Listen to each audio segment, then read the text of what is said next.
Hogwarts, forbidden son of the Black and White Lord. This video is purely for entertainment and does not infringe on copyrights or laws. The rights to the novel and image belong to the original author. We do not claim ownership. Don't like waiting and want to listen to this fanfic in full now? Subscribe to our Patreon, where you'll find the best fanfics. Chapter 126. Draco submits again.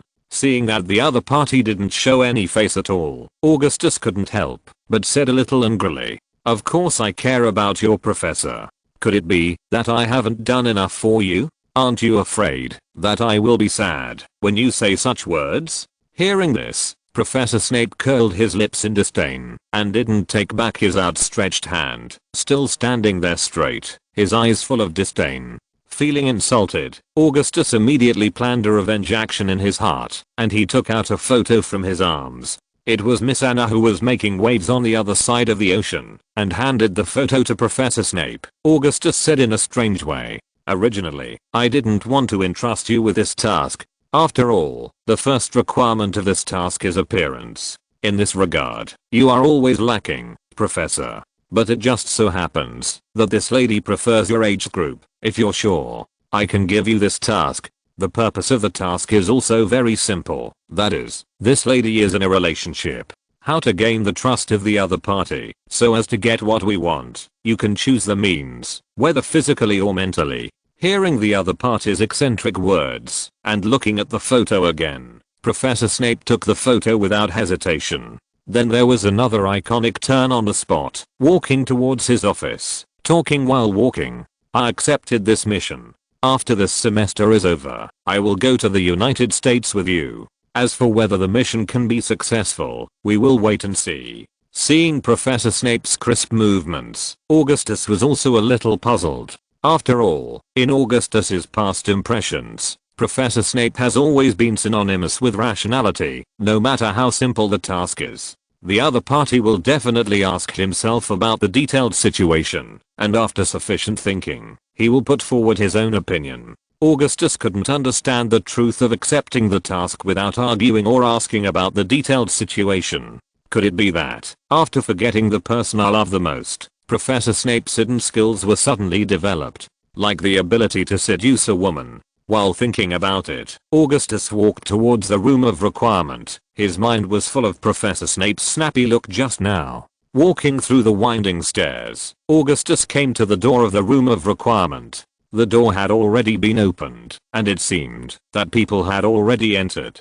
After entering the room of requirement, the first thing that greets the eyes is the luxurious decoration and the 6 huge crystal chandeliers above the head. Even indoors, the lights still illuminated the entire hall, as if it were daytime, except for the 6 stepped seats next to it. In the center of the hall is a huge conference table, surrounded by the flags of the saints, and behind the chairman's seat, the phoenix made of gold and the deathly hallows symbol made of mithril. These huge symbols demonstrate the extraordinary power of the organization. It's just that Draco is sitting next to the chairman's seat, and there are 2 goyles standing next to him, one on the left and one on the right, helping Draco to prevent him from falling off the chair. When he came to several people, Augustus realized that Draco had been completely petrified, and his body was in an extremely twisted posture.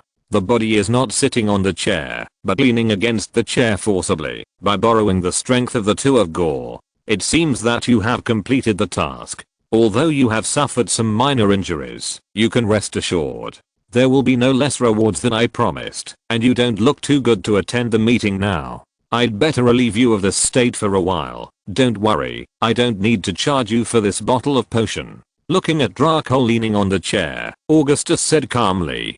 Draco, who had been completely petrified, wanted to sternly criticize the other party's completely heartless words. But the completely petrified body couldn't make any sound, and could only stare at Augustus with those eyes. He took out a bottle of petrochemical antidote from his bosom, turned his head, and saw the sad and angry eyes of the other party. At this moment, Augustus was in a bad mood. After feeling the other party's anger, Augustus looked at Draco's face. Then he said seriously, "Your mouth is completely petrified, but unfortunately, when Professor Snape cast this spell, you just happened to be in a state of completely shutting up. Now there is a problem to be solved, which is how to pour this bottle of potion into you. One way is to make a gash in your mouth with a sharp object, which I think can be very painful and dangerous. Another way is to pour it through your nostrils. It's also painful, but hopefully not dangerous. Now it's your turn to make a choice, Mr. Malfoy.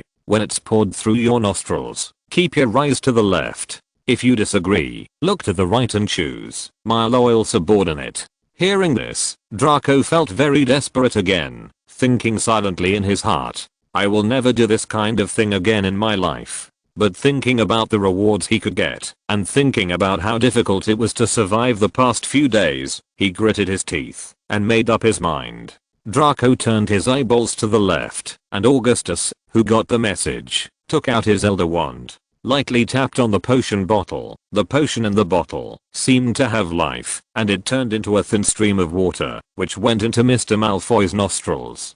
From the eyes of Mr. Malfoy, we can know that the feeling of this process is not very good, but fortunately, the process did not last too long. After only 10 seconds, Draco's body began to slowly undo the state of petrification. After all, Augustus just wanted to remind the other party that he had benefited him, and the other party accepted the conditions. Then you should bear all the consequences yourself, and expressing dissatisfaction afterwards is absolutely undesirable. After more than 10 minutes, Draco finally completely lifted the petrification state, and he moved his hands and feet. After getting off the chair and stretching, he sat down on the chair again, looked at Augustus and said, "Thank you, Chief, but I won't accept this kind of mission in the future. Although it is a fair trade, I still think the price is a bit too high." Hearing this, Augustus said with a sigh, "It seems that this mission has nothing to do with you, but unfortunately, we are going to the United States this time,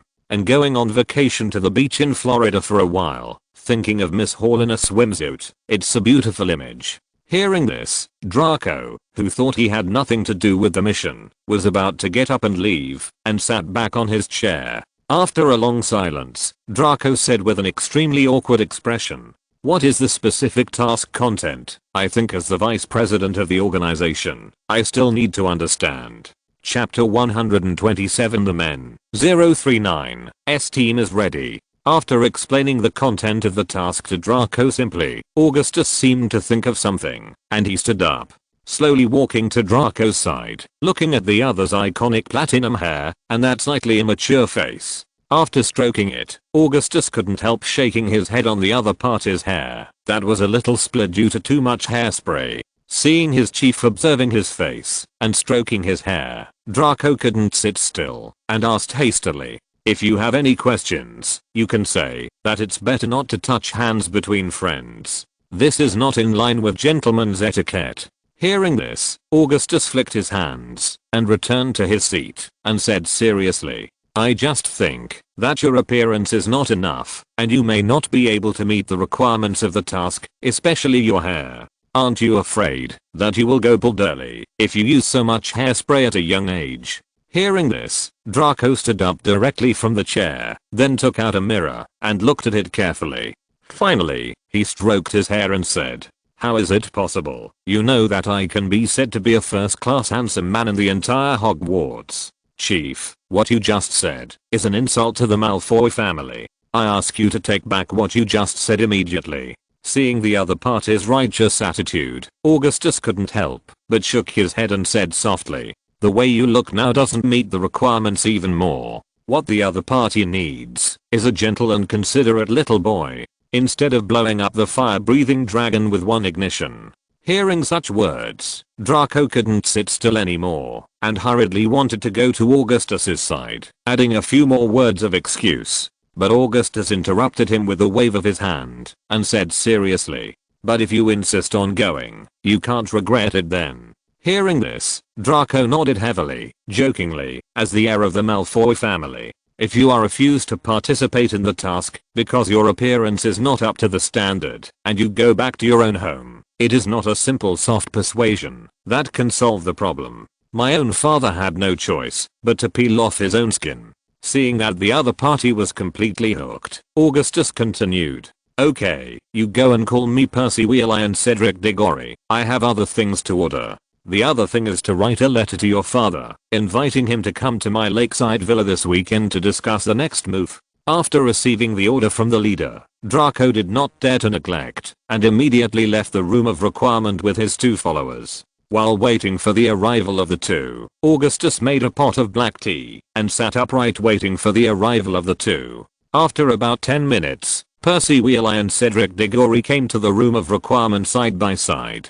Seeing that Augustus had been waiting for a long time, the 2 hurried forward, and bowed to Augustus. President. Facing the respect they offered, Augustus nodded, then motioned for the 2 to sit next to his right hand, and poured a cup of black tea for each of them. Recently, the students of Gryffindor and Hufflepuff have made great progress. I have to say that the 2 of you have contributed to this. And there is more solidarity between the colleges, such as splitting the colleges, and some inappropriate words did not appear again. I'm very satisfied with this. After this semester, the 2 of you will receive the President's Scholarship of the Saints Church.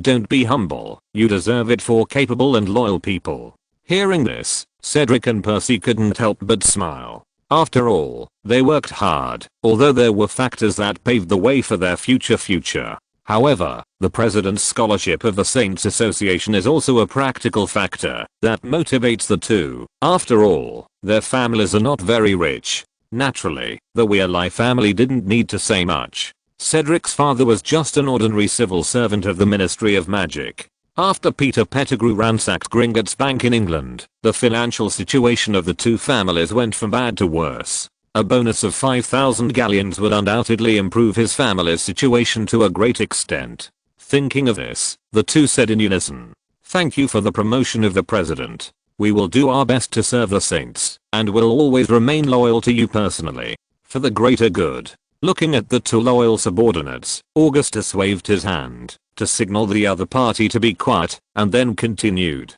"There will be more than 1 month until the end of this semester. I hope that there will be no problems in the whole of Hogwarts before the holiday. Also, you 2 will go to the United States with me after the end of this semester. We are going to perform a special mission. But before that, you 2 need to learn a little bit about other knowledge." Hearing this, Cedric and the 2 looked at each other, unable to understand what Augustus said. Augustus didn't explain anything about this, and directly took out 4 books, and put them in front of the other party, then pointed to the 4 books and said, "Of the 4 books, 2 are about men's makeup and the other 2 are about how to dress. Among them, Cedric, the effect he wants to pursue in terms of appearance is a kind and gentle big brother next door. The clothes should be close to life, but not too delicate, and have a feeling like the sun in spring. As for Mr. Percy, the effect you want to pursue in terms of appearance is a cold and wise super academic. Wearing should reflect the temperament of a schoolmaster, but it should not be too cold, and there must be a feeling of ice that can be melted.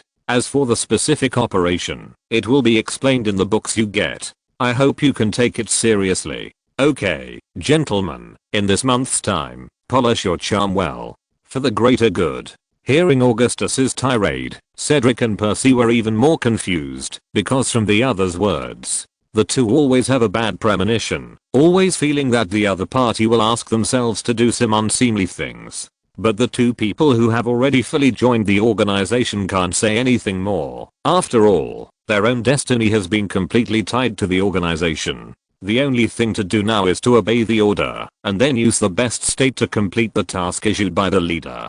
Use this to reflect your own value, so as to win a better position for yourself and your family in the next storm. Looking at the 2 people who had already left, Augustus couldn't help but look back at the 4 photos on the table, sighed at the same time. A handsome professor who is cold but gentle, an extremely arrogant aristocratic boy, a gentle and considerate senior who is a bit naive, a super academic who is stern and calm. For you, I have worked so hard. I hope our duel will be more exciting. Mizina Graves. Chapter 128. The huge wave gradually forms. Hogwarts Lakeside Villa. There is only 1 month left before the summer vacation, and the entire Scottish plateau is gradually getting hotter. However, due to the back against the Black Lake and the cool breeze blowing from the lake, the villa by the lake is not as hot and dry as other places in the school. In the meeting room of the villa, Augustus and Mr. Lucius were enjoying afternoon tea. At this moment, there was a breeze blowing from the lake, and Lucius Malfoy couldn't help feeling refreshed, and at the same time, he used this as an excuse to speak. I have to say that you are really very tasteful, and your methods are also very clever. Under your leadership, Hogwarts has once again become a whole. However, I still want to say a few more words. In order to cooperate with your performance, we have been reducing the liquidity of the British magic community.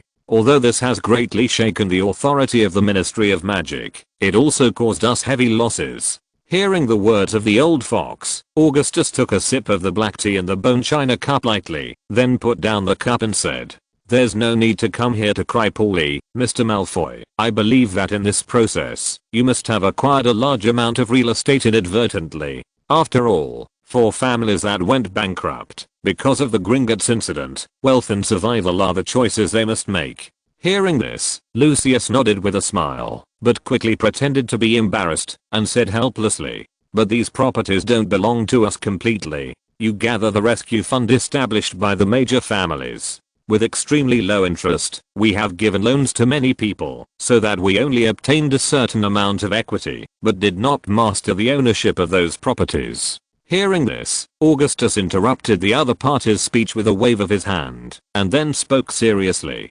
"Patton, Mr. Patton, our eyes cannot be limited to this small island. And you paid 1/4 of the market price, and you got 50% of the equity in these properties. At the same time, the other 50% of their loan from the rescue fund is assessed at market price. But the money is all from you, and they pay about 10% interest after 25 years. Based on this calculation, you have obtained the 50% equity without paying anything. And it has been praised by the general public. They say what they say, the pillar of the British magic world, an honest and reliable businessman, and a real nobleman with a conscience. These titles will benefit you. I don't think I need to say, you should be able to understand." Hearing this, Lucius didn't dare to argue too much, but he still emphasized the current difficulties once again. "There is nothing wrong with what you said, but the problem now is that, because of that incident, the consumption level of the entire British magic community has dropped a lot.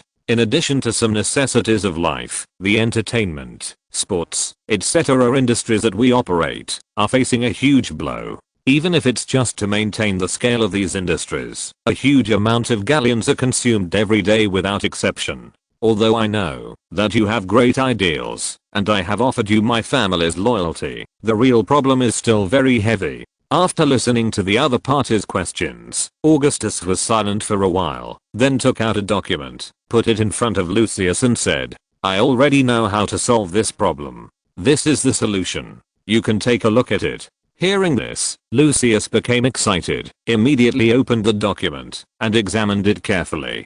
And as the document was read in depth, his eyes widened, and his expression became more surprised. After reading the entire document, Lucius put down the document and said seriously, "This is shaking the foundation of the entire magic world, and it is likely to spark a war between wizards and goblins again. What are you sure you want to do?" Hearing the other party's serious words, Augustus nodded and said, "Of course, otherwise you think I have spent so much effort just to get those gold coins. What I want to obtain is the rights represented behind those gold coins, the real minting rights, a method to obtain unlimited wealth. Now after this year, the time is completely ripe."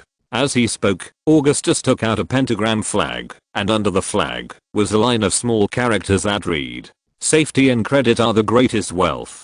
Looking at the flag, Augustus took out 5 more gold coins, then picked up one, and put it on the corner of the pentagram and said, "The Gringotts heist in England played the most important role in shaking wizards' trust in Gringotts Bank. Such a heavy loss, the other party has no countermeasures, and the reputation of the Millennium has been shaken." After speaking, Augustus took out another gold coin, and placed it on the other corner of the pentagram. At the same time, because of the tightening of the currency, we have used some means to hold the entire British property in our hands. This lays the material foundation for our next move. After all, as long as we issue currency, they can buy what they want.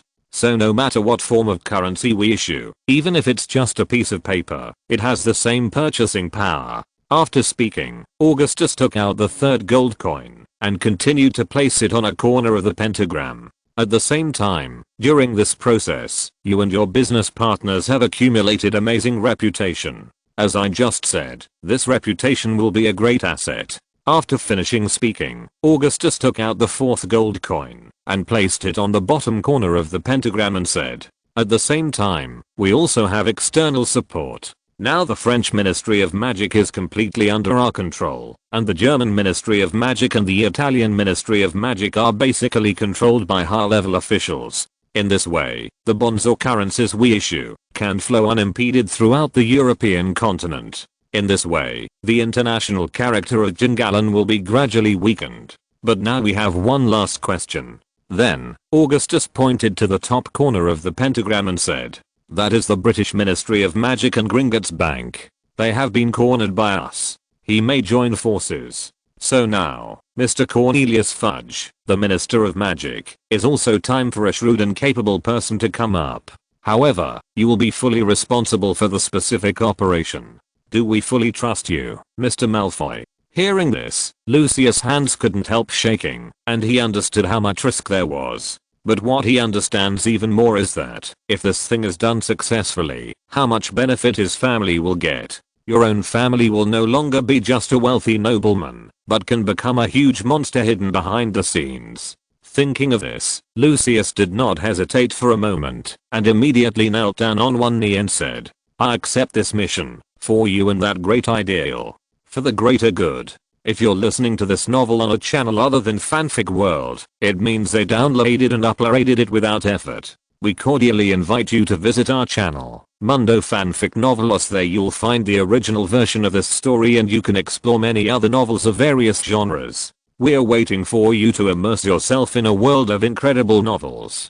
Chapter 129, The Plan to Seize Power. Hearing the other party's words of loyalty, Augustus nodded in satisfaction, and then took out another file bag, put it in front of the other party, and then began to explain his plan seriously. After this meeting, you need to immediately contact your business partners and act together to start a large-scale salary reduction and layoffs. This kind of behavior will inevitably lead to a sudden drop in the living standards of the British magic community. At this time, we must take advantage of your excellent credit, put all the problems on the British Ministry of Magic, and blame the inaction of the other party that led to this situation. People like myself had to make such a sad decision after struggling for a year. In these turbulent times, we need a strong leader to bring us out. Work and bread, it's as simple as that. That's our slogan. Hearing this, Lucius nodded in satisfaction, but still said seriously, after all, Cornelius Fudge has been the Minister of Magic for more than 10 years, although this will bring them a lot of pressure.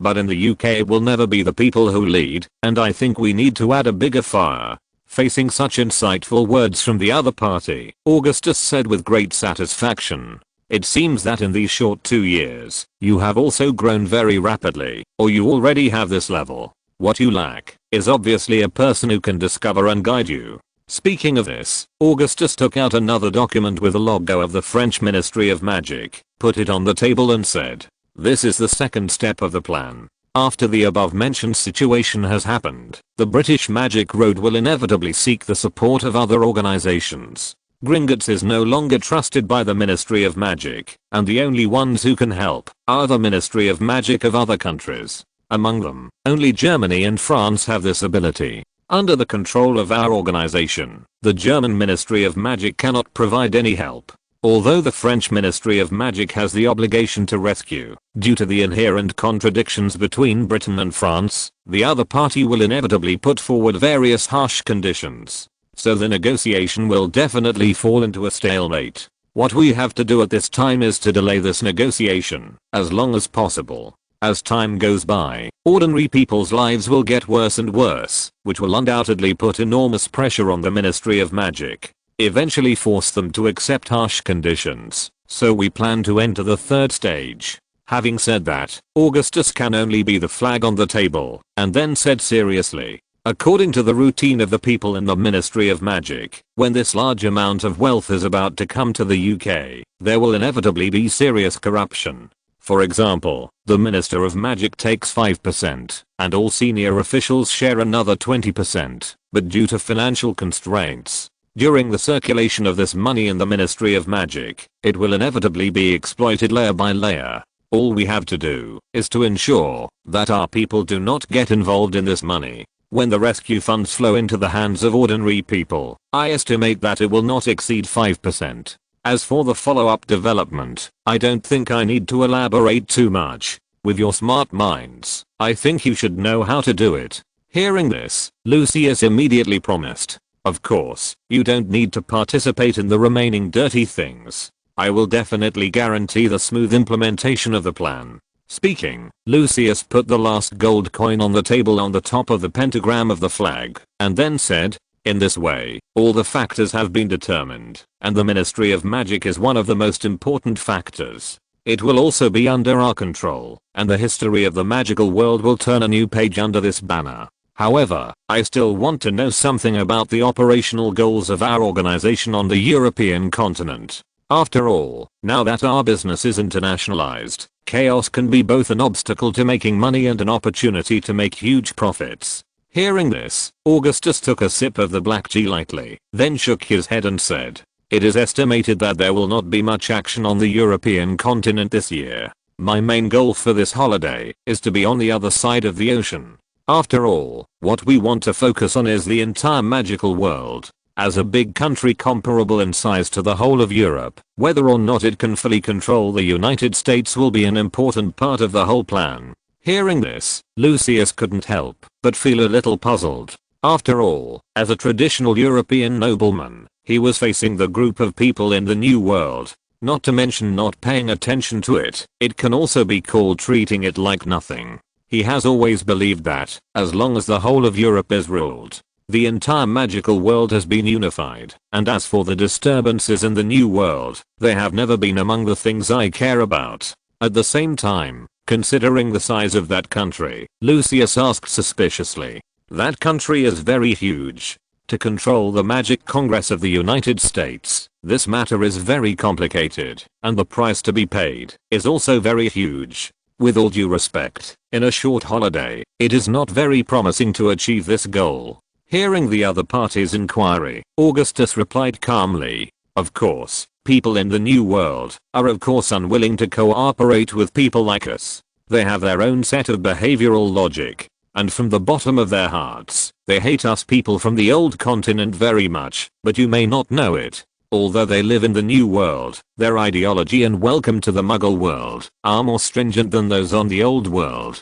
Such a conservative idea will inevitably give birth to many rebels. What we have to do is to find out those potential people who can cooperate, while pushing those d-heads into the abyss. What we have to do is never directly rule the country. It's the ruler of that country who becomes ours. It's that simple." Hearing this, Lucius was still full of doubts, but he didn't bring up so many surprises. He has been in the political circle for many years, and he knows very well what is the right time, what else should be known, and what should not be known, should not be asked. After all, information is sometimes not your own resource, but may become your own burden. Lucius, who had basically understood the situation, carefully put away the documents on the table, then stood up, and bowed said seriously, "I will definitely live up to your expectations, for that great ideal, for the greater good."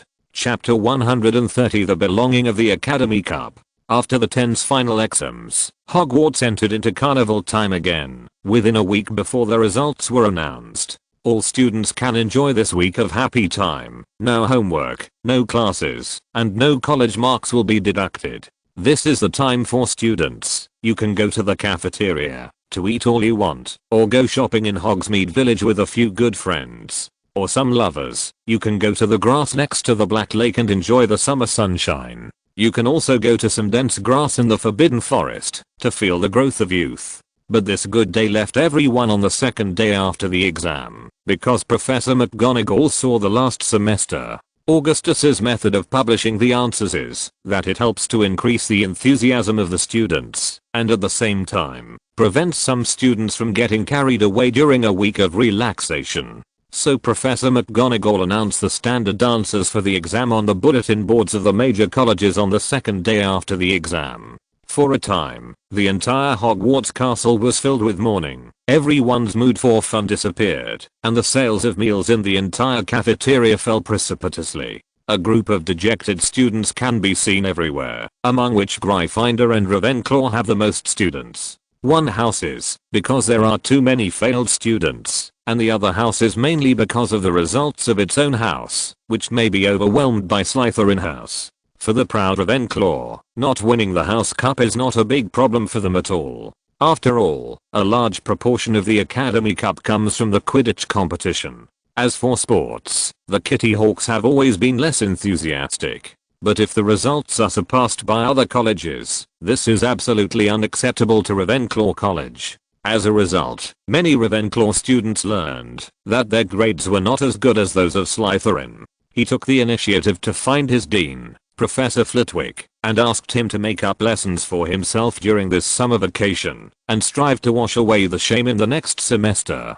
Faced with this situation, Professor Flitwick of course readily agreed, and quickly communicated with Professor Snape and Professor McGonagall. Among them, Professor Snape rejected Professor Flitwick's invitation due to his mission, but he also contributed some notes of his own to express his support for the other party's behavior. Facing Professor Flitwick's invitation, Professor McGonagall agreed without the slightest hesitation. A large part of the reason was that Gryffindor College's grades had historically fallen to the bottom. Even Hufflepuff College, which has the largest number of people, is far behind Gryffindor College in terms of average score. The reason is also very simple, that is, the students of Gryffindor College are naturally rebellious. Seeing that most of the students have joined the Saints Association and Study Association, even knowing that this is a good thing for their own future or study. But the brave and rebellious Gryffindors resolutely refused to join the Study Club and the Saints Club, after seeing most of the students joining.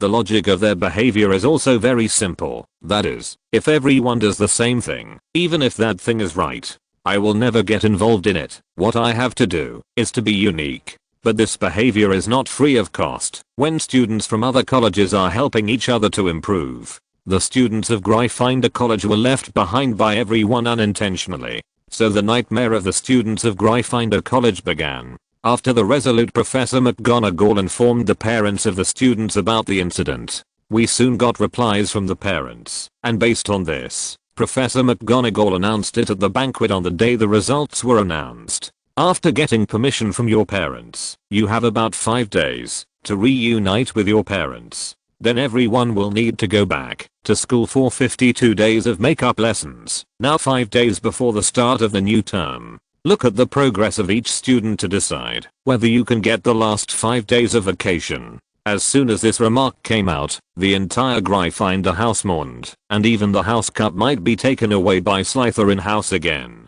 They all seemed indifferent. At the last moment of the whole banquet, Dumbledore stood up and announced loudly, "It's the most exciting moment again, although everyone may already know the final result. But for some events, we still need to make separate recognitions. The first ones that need to be rewarded are the two ladies, Miss Granger and Miss Greengrass, with their brilliant ideas, put on our school's first collective performance. And with their unparalleled talents, they created that touching script. For their efforts, Gryffindor House and Slytherin House will each add 50 points. As soon as this remark came out, except Gryffindor College, the other 3 colleges applauded enthusiastically. After all, that performance was really impressive. After interrupting the applause with a wave of his hand, Dumbledore continued.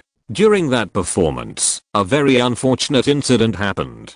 The lingering Voldemort actually invaded Hogwarts again. But thanks to Mr. Weasley's repentance and Mr. Dumbledore's superb magic, we once again foiled the other party's plot. This also declares that we don't need to be afraid of the past anymore. We can face the future bravely, so as to embark on a brand new future. For Mr. Weasley's sacrifice and Mr. Dumbledore's magic, add 100 points each to Gryffindor House and Slytherin House." Hearing this, all the colleges applauded politely. After all, in the eyes of many people, Ron just repented at the last moment of his death.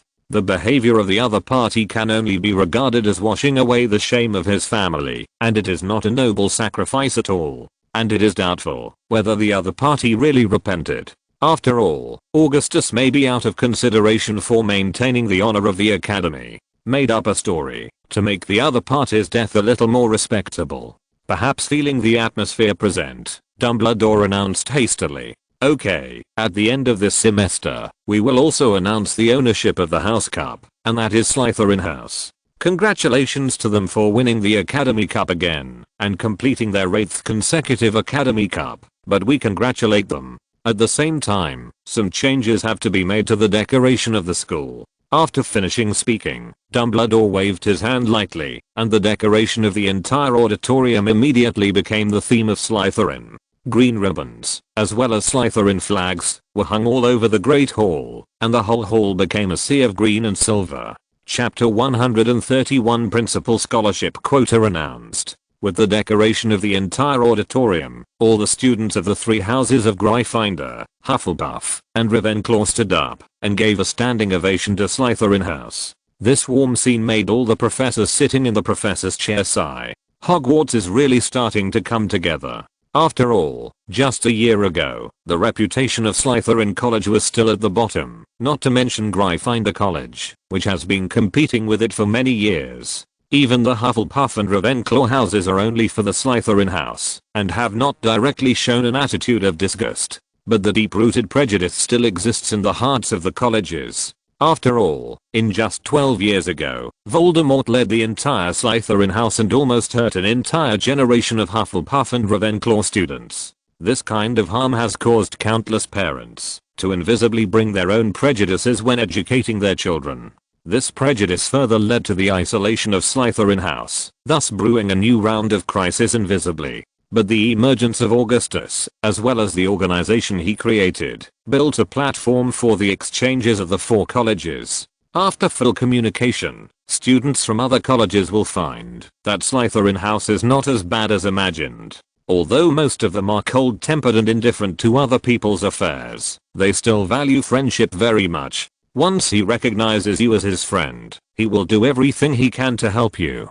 Although this kind of contradictory character is not very flattering, it will definitely not make everyone hate it. Standing on the podium, Dumbledore felt tears welling up in his eyes. After all, in his long life, the only thing that made him feel regretful were the 3 men. One was his younger brother and the other was his student. The other is a certain professor who is still sitting on the professor's chair with a hippie smile. These 3 people respectively represent their own failures in 3 aspects. They have lost their family affection, their teacher-student relationship, and what is even more tragic is their loss of love. The past years were so painful. Looking back now, Dumbledore couldn't help but sigh in his heart. I didn't expect that I would survive it, and what makes me even more unimaginable is that I would choose that way at that time. After receiving applause from the other houses, Augustus led the entire Slytherin house, each with a drink in hand. Then he got up and stood up, toasted to the professor's seat neatly, and then shouted loudly,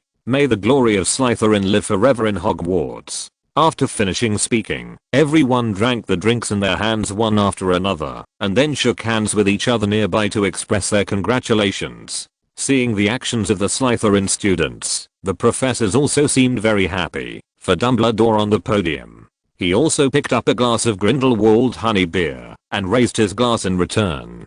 Today's glory goes to Slytherin. After finishing speaking, he drank all the slightly viscous liquid in the large glass. After tasting his exclusive drink, Dumbledore waved for everyone to be quiet and then continued. Okay, after this exciting moment is over, we have to move on to the next stage. But before the semester started this year, 2 organizations were set up in our school and sponsored by a professor who didn't want to be named. We have established 2 sets of scholarships. One is within the student organization, and this award is announced within the organization by Mr. Augustus Dumbledore. The other set is the Principal's Special Scholarship, which is used to reward students with outstanding performance in the learning process. The amount of the first batch of scholarships is 1,000 galleons, and comes with a set of 60-day holiday trips to American beaches. As soon as this remark came out, the whole audience fell into extreme silence. After all, in the past year, except for a few students,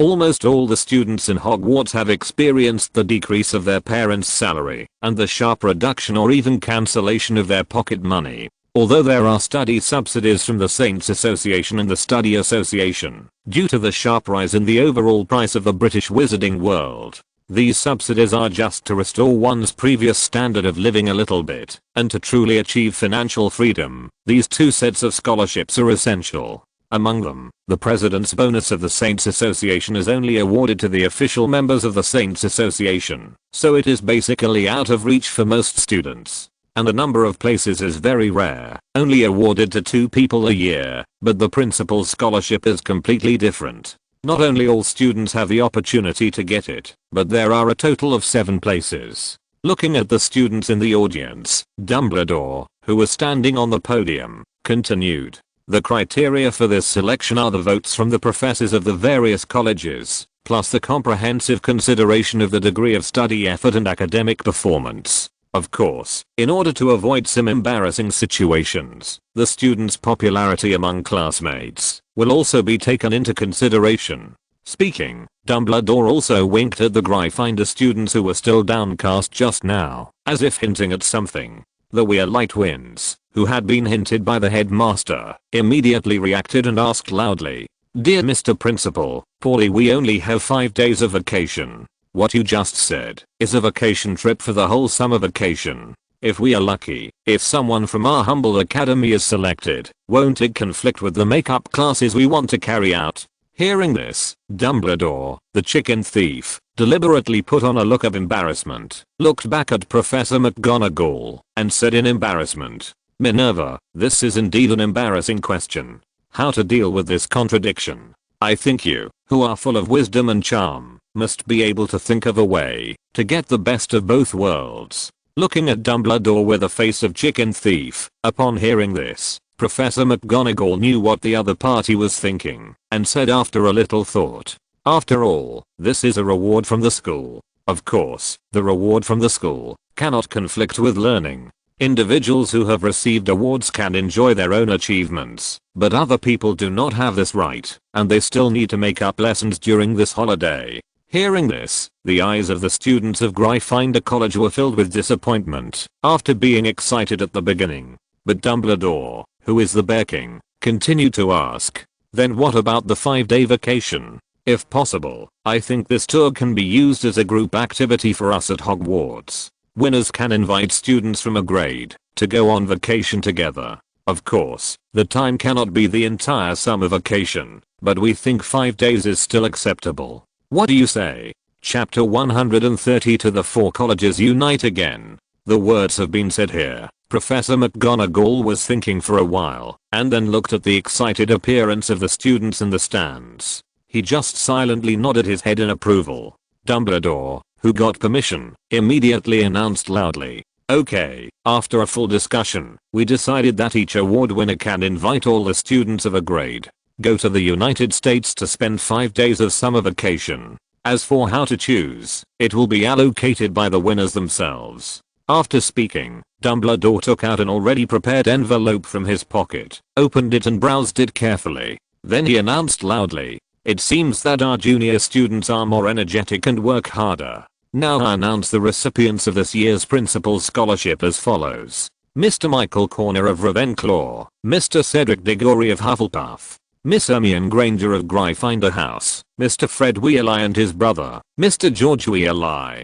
As the list continued to break out, students from various colleges rushed to pay tribute to the winners. Naturally, Michael and Cedric need not say much. After all, they are the most prominent ones in their own academy. No matter in terms of appearance or study, both of them can be called the influential figures of their own college. As for Gryffindor College, it was even crazier. Students from almost every grade surrounded the 3 of them. After all, traveling to the United States is the only way they can get out of the sea of suffering, as long as they leave the UK and get out of the control of Professor McGonagall. Under the leadership of Principal Dumbledore, I can always find a way to get rid of the nightmare summer tutoring. After all, it's such a long journey to a foreign country, and any accidents on the way are justifiable. If you are sick or injured, you can't let me take part in tutoring. with this mentality, except for the 7th grade students. The other 6th grade students came to the side of the 3 of them. Seeing that the situation was a bit chaotic, Dumbledore had no choice but to wrap his wand around his neck and shout loudly if he wanted to get that invitation. Silence. If this happens again, I think Professor McGonagall will definitely cancel your invitation. Seeing the headmaster pretending to be aggressive, the students of Gryffindor College had no choice but to return to their seats obediently. After all, although the principal is useless, Professor McGonagall's prestige is still very high. After the riot subsided and the audience returned to silence, Dumbledore continued to chant the remaining places. Mr. Draco Malfoy of Slytherin and Miss Harry Potter of Slytherin. When he read Harry's name, Dumbledore paused obviously, but finally said the suffix helplessly. After all, it was a personal choice, and as the headmaster, he had no right to interfere. After all the lists were finished, Dumbledore continued. Now, all award-winning students, you can announce which age students you want to invite to go to the United States with you. Please think about it carefully, and the students who are invited at the same time should be grateful. Students who were not invited can't harbor resentment, and always remember that we are students in one school, and we are also family. After finishing speaking, Dumbledore left the podium, returned to his seat, and looked at Grindelwald with a sad face as soon as he sat down. Then he said worriedly, "You are sure that your plan can be successful? I don't want to see the colleges split again. If that's the case, I really don't want to die." Hearing this, Grindelwald smiled and handed the other party a cup of honey tea, and then grabbed the other's hand under the table with one hand. Then he looked at Dumbledore and said, "Instead of worrying about your kids' plans, think about where you want to spend this summer. Don't tell me you still want to be with your family. Although I won't stop your love for your family, you can't be too partial. The first 20 days of this summer vacation belong only to the 2 of us. You must agree to this agreement, otherwise I will be angry. At the same time, where do you want to spend this summer? Just go back to that valley, or go to Germany, or you can go to the United States to visit your student by the way." Hearing the other party's strong speech, Dumbledore wanted to refute something. After all, he had promised Ariana that he would accompany her well this summer. But when he saw Grindelwald's eyes, Dumbledore was in a trance for a while, and nodded after a moment of silence, and said softly, "As for where to go, it's up to you to decide. Anyway, every time my decision will be overturned by you. Why do you come to ask me on purpose?" Hearing this, Grindelwald nodded in satisfaction, and then turned his gaze back to the students. After 10 minutes of lengthy discussion, the 3 Gryffindor winners came to a conclusion first, and George stood up. First, he made an apologetic gesture to the senior students, and then said, "We've made our selections and we are going to invite all the Gryffindors from the 1st, 2nd, and 3rd years. As for the students of other grades, but I can only say sorry. Gryffindor students who have already got their results, whether they are the age that was invited, or the age that was not invited." They all fell silent at the same time, and the atmosphere in the whole academy seemed a bit depressed. Looking at the silent Gryffindor College, Cedric and Michael looked at each other, then nodded to each other. At the same time, stood up and said, "After a full discussion, the 2 of us invited the 4th and 5th graders from Gryffindor College at the same time." As soon as this remark came out, the 4 colleges applauded at the same time, and paid tribute to the 2 winners. Only the students of Ravenclaw and Hufflepuff College seemed a little lost during the applause, although they could understand the purpose of their classmates. But after all, I lost an opportunity to travel abroad under such financial constraints. Looking at the students of other colleges applauding continuously, and looking at the earnest eyes of the students of Gryffindor College. And after receiving Harry's special reward, guess what it is? Draco stood up blushing, said in his trademark arrogant tone, "Just now you need to take care of humanitarian concerns in the painful reality of summer tutoring. Miss Hall and I have decided to award the remaining 2 places to the 6th and 7th graders of Gryffindor. I hope you can study, or work hard with you after playing, and don't fall into such a predicament next year. Accept Slytherin's gift, Foolish Lions." Chapter 133. As soon as Draco's voice fell, all the students of Gryffindor College burst into enthusiastic cheers. They left their seats one after another, came to the seats of other colleges, and kissed and hugged students from other colleges. The entire Hogwarts Great Hall was immersed in a strong joyous atmosphere, and it seemed that everyone laughed happily. Of course, in this happy atmosphere, two people were not very happy. One was Professor McGonagall in the professor's seat, and the other was Draco.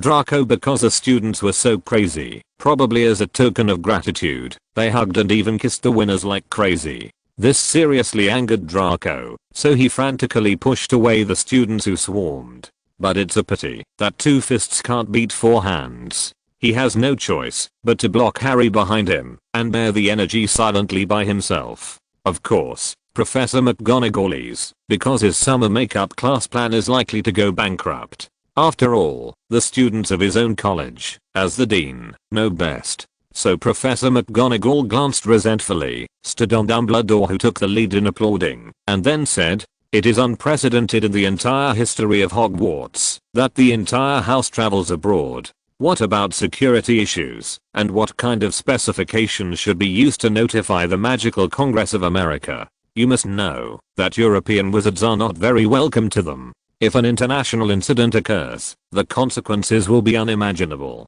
Hearing this, Dumbledore thought for a while, then turned his gaze to Grindelwald beside him. "There is something in the eyes. This is the result of your father and son. Don't think I will pay for your actions." Seeing the message from the other party's eyes, Grindelwald smiled disdainfully. He had plans for follow-up.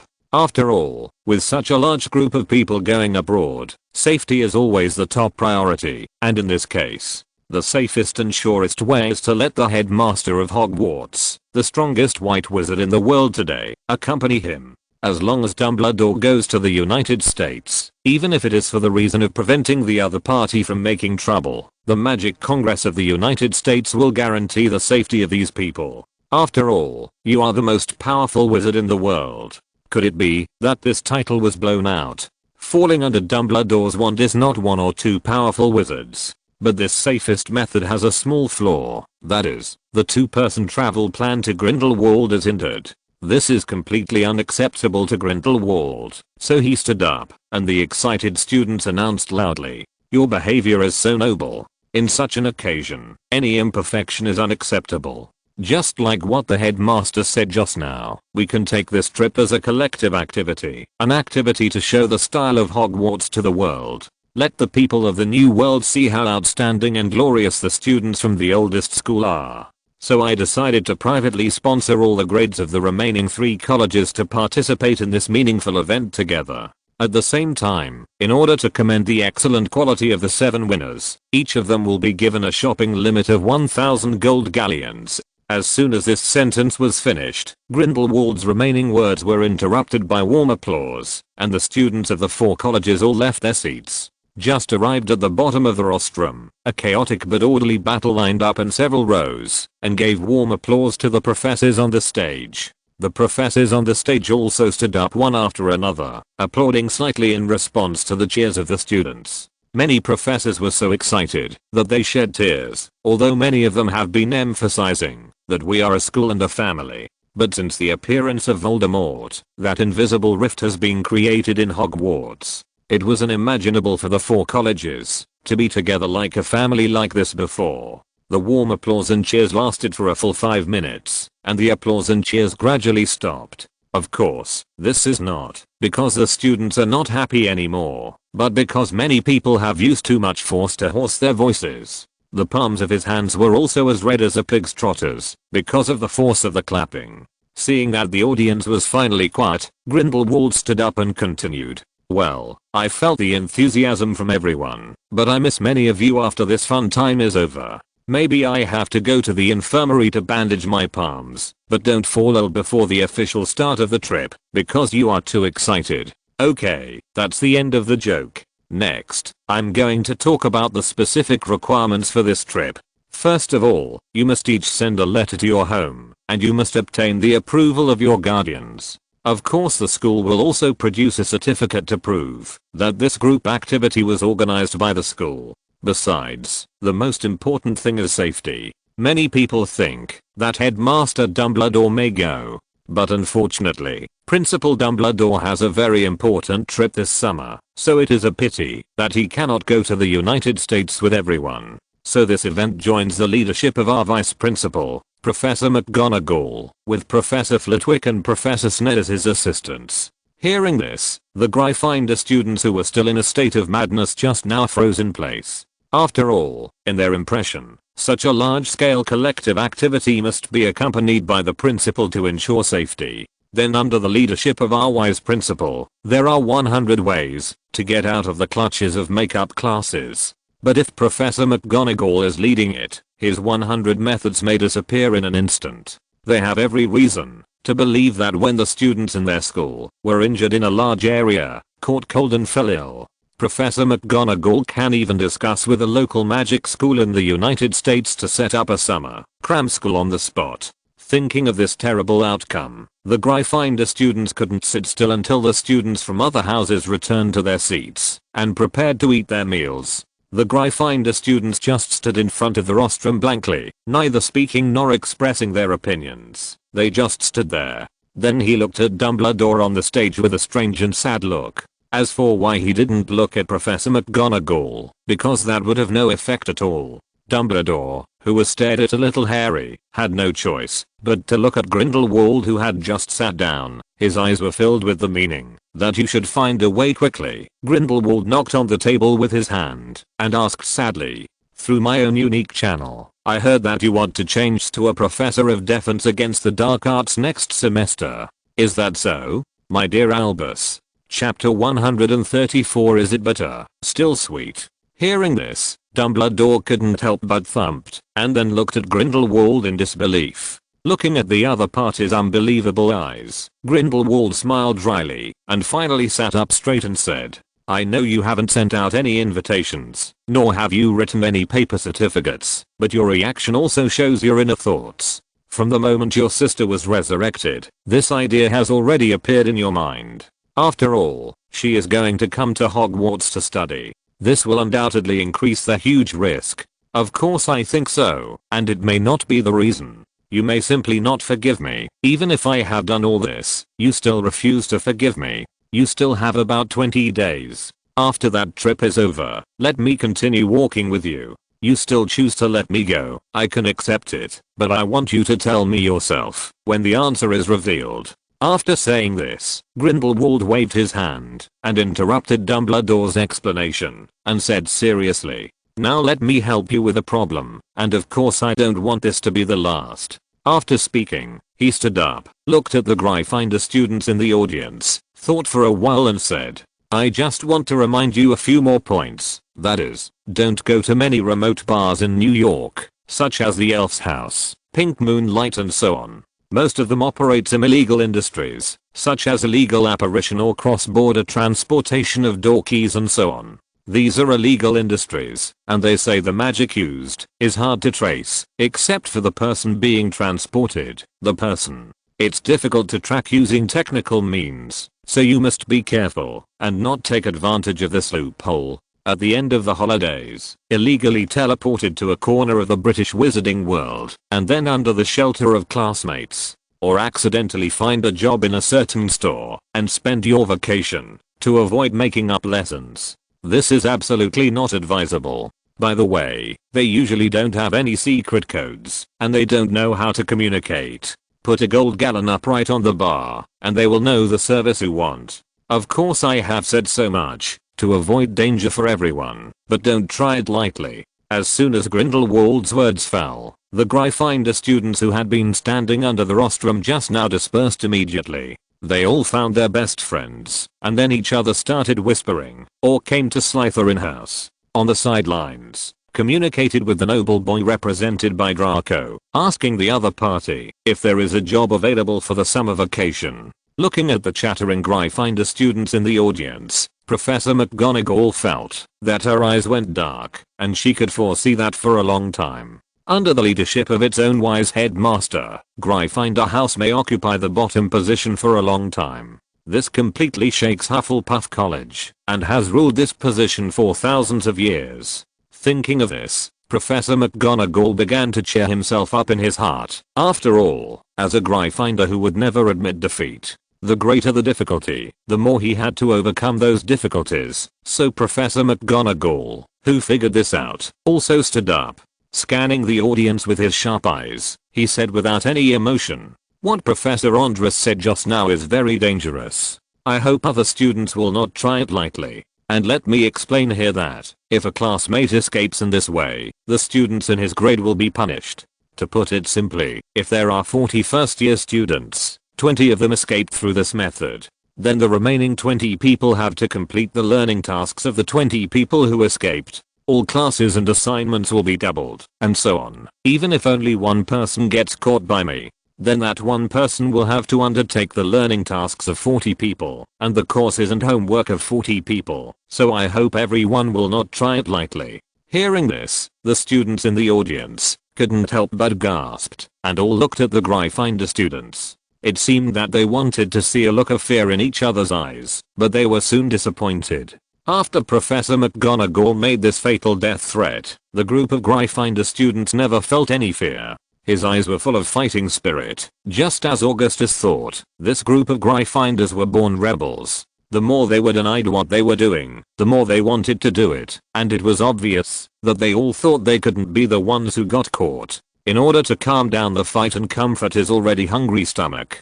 Dumbledore had no choice but to stand up and announce again, "Okay, let's discuss the specific issues later. Now it's time for us to eat. We can't waste the long prepared sumptuous dinner. Children, let's draw a perfect end to this thrilling but united year with delicious food." With the headmaster's announcement, the long-awaited graduation dinner of the Hufflepuff students officially opened. You must know that they have been patiently waiting for this moment for too long. The bread and fruit for the first meal on the table had long been eaten up by the hungry little badgers. So when the dinner was served on the table, the Hufflepuff students seamlessly entered the crazy cooking mode. He bowed his head and cooked, ignoring the Gryffindor students who were still asking themselves if they could take them in. Throughout Hufflepuff House, there was only a dull chewing sound. On the long table in Slytherin, Draco complained angrily while arranging his messed up hairstyle. "What a bunch of disrespectful guys. We helped them, but they retaliated. How can this kind of behavior be called a gentleman?" Seeing the little dragon who was about to breathe fire again, Augustus patted the other on the shoulder and said calmly, "Don't think like this, Mr. Draco. There is nothing to remember about the past. You have to think about the future now. Think of Miss Hall in a swimsuit on a beach in Virginia. That's your real reward." Hearing this, Draco denied with a red face. "Don't talk nonsense. I never imagined that. Being a gentleman and being able to do that kind of thing." Hearing the other party's duplicity, Augustus smiled and patted the other party's shoulder, then turned and went to the other senior students. Looking at the chief who left without saying a word, Draco felt a little confused. After all, when did his chief speak so easily? Just when Draco was wondering, a small hand patted Draco's shoulder lightly. Draco turned around suspiciously and saw Harry holding a delicate cake, handing it to Draco and saying shyly, "Thank you for giving your invite to Gryffindor College, but please keep the reward secret. This is the cake I made for you. Please don't be angry anymore." After speaking, Harry stuffed it into Draco's hand and then left in a panic. Looking at the back of Harry leaving, Draco felt a little lost. After all, he still had a lot to say. There was no other way. Draco had no choice but to dig a spoonful of cake into his mouth, and after tasting it for a while, he said to himself, "Although there is a bit too much sugar in it, it's really sweet." Chapter 135 An Unpleasant Meeting. Malfoy Manor, the meeting room on the second floor, which was originally Lucius' study room, was later transformed into a special meeting room. After all, the previous meeting room was too small. It would be fine if it was just a secret conversation between a few people. But if it is a major meeting organized, that kind of meeting room will appear quite crowded. But at present, there is no one in the entire conference hall. Only Mr. Lucius Malfoy is standing on the balcony. Behind him was his wife, Narcissa, and a group of maids, who were cleaning up the trash in the meeting hall. Since the house elf in his family had a problem, his wife has always been in charge of important places like the meeting hall. But what troubled Lucius even more was a meeting that had just ended. Judging from the messy paper scraps and shattered ceramic shards, a not so pleasant meeting just ended here. They are all a bunch of stupid pigs. Can't they see the situation clearly now? Do they really think that their master, with Dumbledore's surname, can't do anything to them? It's really a group of short-sighted idiots. They can't see the situation clearly until they are dying. Looking at his wife who was working hard, and then at the messy conference hall, Lucius couldn't help complaining. Hearing this, Narcissa greeted the maids next to her and ordered, "Bow your head and work, girls. Clean up this place if you want to remember what your job is. For things other than work, I think you are smart." Hearing the hostess warning, the maids continued to work without raising their heads, showing their attitude with their actions. Seeing this situation, Narcissa was very satisfied, so she put down the work at hand and walked slowly to her husband's side. Then gently stroked the other's long hair, looked into the other's eyes and said, "There's no need to be angry with Lucius. They did make a lot of money with you, but some things are not as simple as business. This is more of a gamble than politics. The winner will gain hundreds of years of ruling the British wizarding world. However, those who lose will also lose everything they have, wealth, family, and a family that has been passed down for thousands of years. They just feel scared. After all, many of them only care about themselves and only have this little Britain in their eyes." Hearing his wife's encouragement, Lucius' mood improved a lot. He took his wife's hand to the balcony and closed the rear glass door smoothly. It looks like the lush Malfoy Manor courtyard in summer, with its verdant shrubs and soft lawns that undulate in the wind. Under the sunlight, the marble fountain looked sparkling, and the Malfoy family's iconic white peacock was escaping the heat under the bushes, looking a little lazy. Looking at this beautiful summer scene, Lucius couldn't help but shook his head and said, "I just didn't expect them to oppose so fiercely. They thought they were relying on this outlet. Having made a lot of money and regained some vitality, they considered the negotiating table and become a party capable of negotiating. But they shouldn't think that way at all. They are too arrogant and arrogant. They ignore a real problem.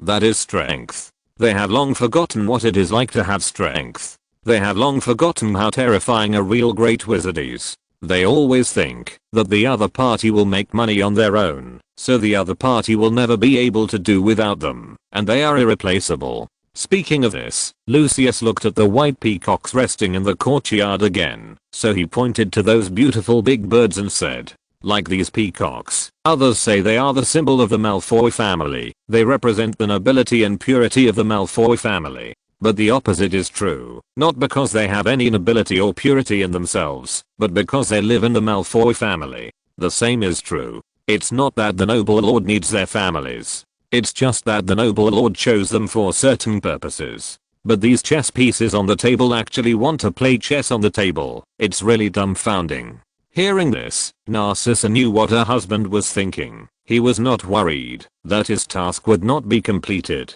Instead, they are worried that something more terrible will happen. After all, if their dog grinned at his owner, so no matter how noble and pure this dog is, it will definitely be wiped out by the furious master. The actions of those people may undoubtedly lead to a huge disaster, which will make the British wizarding world, that has already experienced Voldemort's chaos, becomes weaker and weaker, and in the new order after the storm, the British wizarding world is even more unable to obtain a suitable position. However, Narcissa also knew very well that she had no good way to help her husband. "I can only hold on to the other party's slightly trembling palms, hoping that this behavior will bring some relief." Just when the two husbands and wives were deeply in love, there was a slight applause behind them. The two couldn't help but look back and saw Augustus standing there with a handsome old German man. Seeing this, Lucius quickly opened the glass door, came to the side of the two, bowed deeply to Augustus and said, "Please forgive me for not preparing in advance, and please forgive my incompetence. I did not complete the task you gave me quickly. But please rest assured, I will definitely do my best and swear to the death to complete the task you entrusted to me." Looking at Lucius, who was trembling slightly because of nervousness, Augustus kindly helped him to stand up and then said seriously, "There's no need to be so nervous, Mr. Malfoy. Although it's not in line with etiquette, I actually heard some of the conversation between you and Mrs. Madam just now. I very much believe that you have a clear understanding, but I'm also very disappointed by the short-sightedness of those people. But I believe that you are ready for everything and have done your best, so I will not punish you. On the contrary, I also brought you a helper. Although it is just to introduce you to each other, I think he will appear. It can dispel your last worries, but now we need a quiet and clean space for conversation. After finishing speaking, Augustus snapped his fingers, and everything in the conference hall began to change like going back in time. The torn pieces of paper flew back to the conference table one by one, and then pieced together by themselves to become a complete piece of paper again. The paper was very clean. The stains and even the creases on it were smoothed out, followed by the broken teacups and the tea leaves that fell on the ground. They all returned to the place where they were supposed to stay, and even bursts of heat came out of the restored teacup.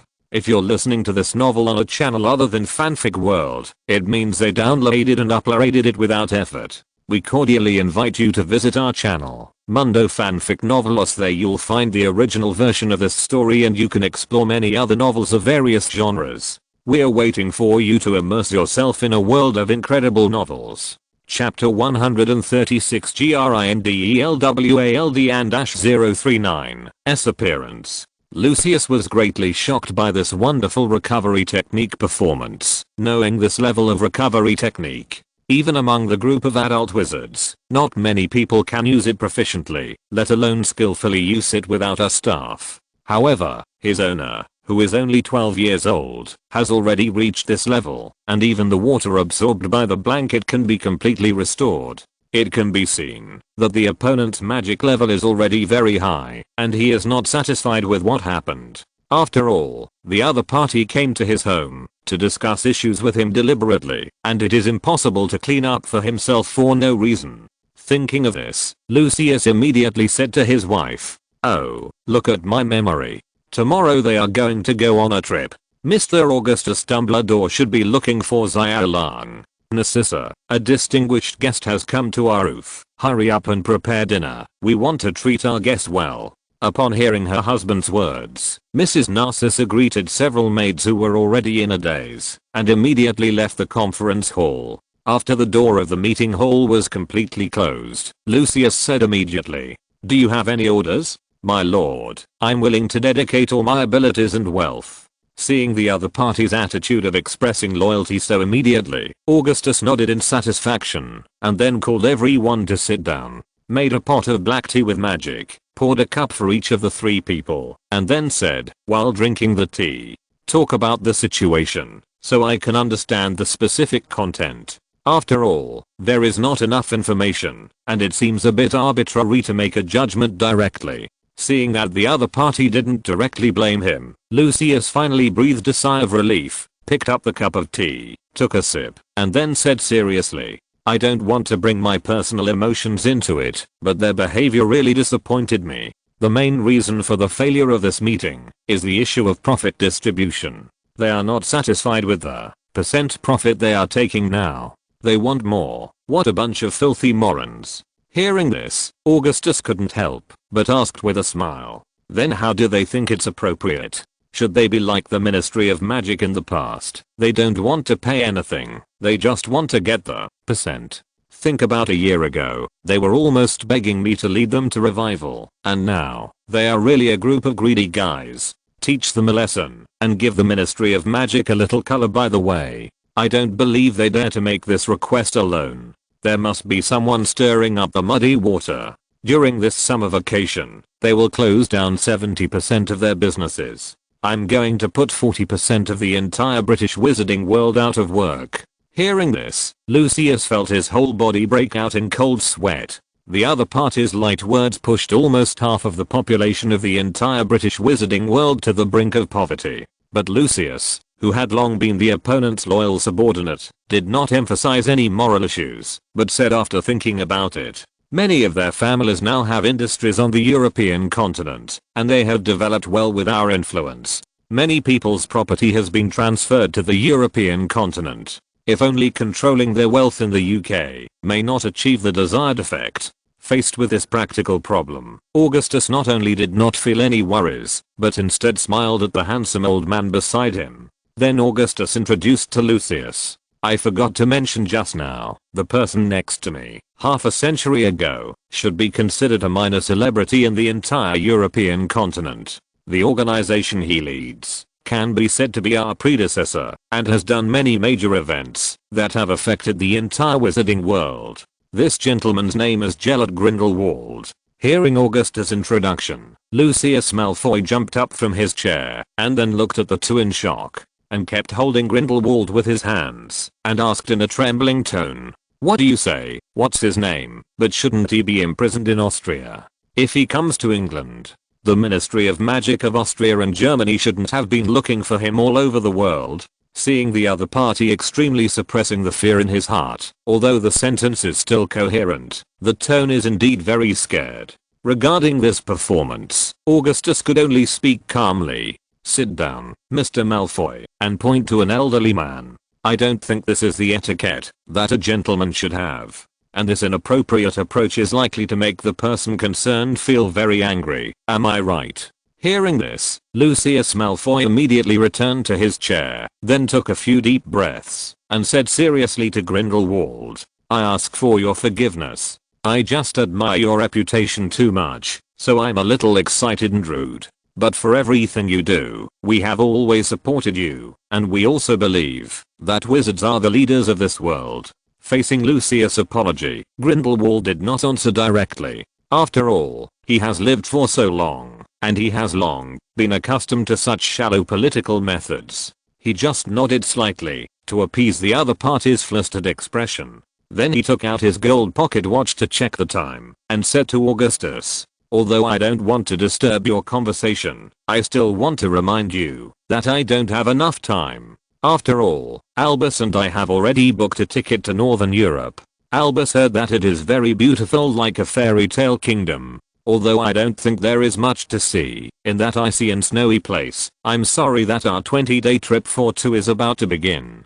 So if you have any questions, please explain briefly." Hearing this, Augustus looked at Lucius and said, "The list, Mr. Malfoy, the list of those opponents' industries in Europe, listed it this evening. Then I will use my Phoenix to transmit the list to Mr. Grindelwald. I believe that their layout in Europe is like a thin piece of paper, which will break if you rub it lightly. At that time, we will proceed according to the plan. I believe that, after excluding this problem, you should be able to prevent me from being disappointed again." Hearing this, Lucius immediately stood up and promised, "Of course there is no problem. I believe that all this will have a satisfactory result. Now we should have a nice dinner."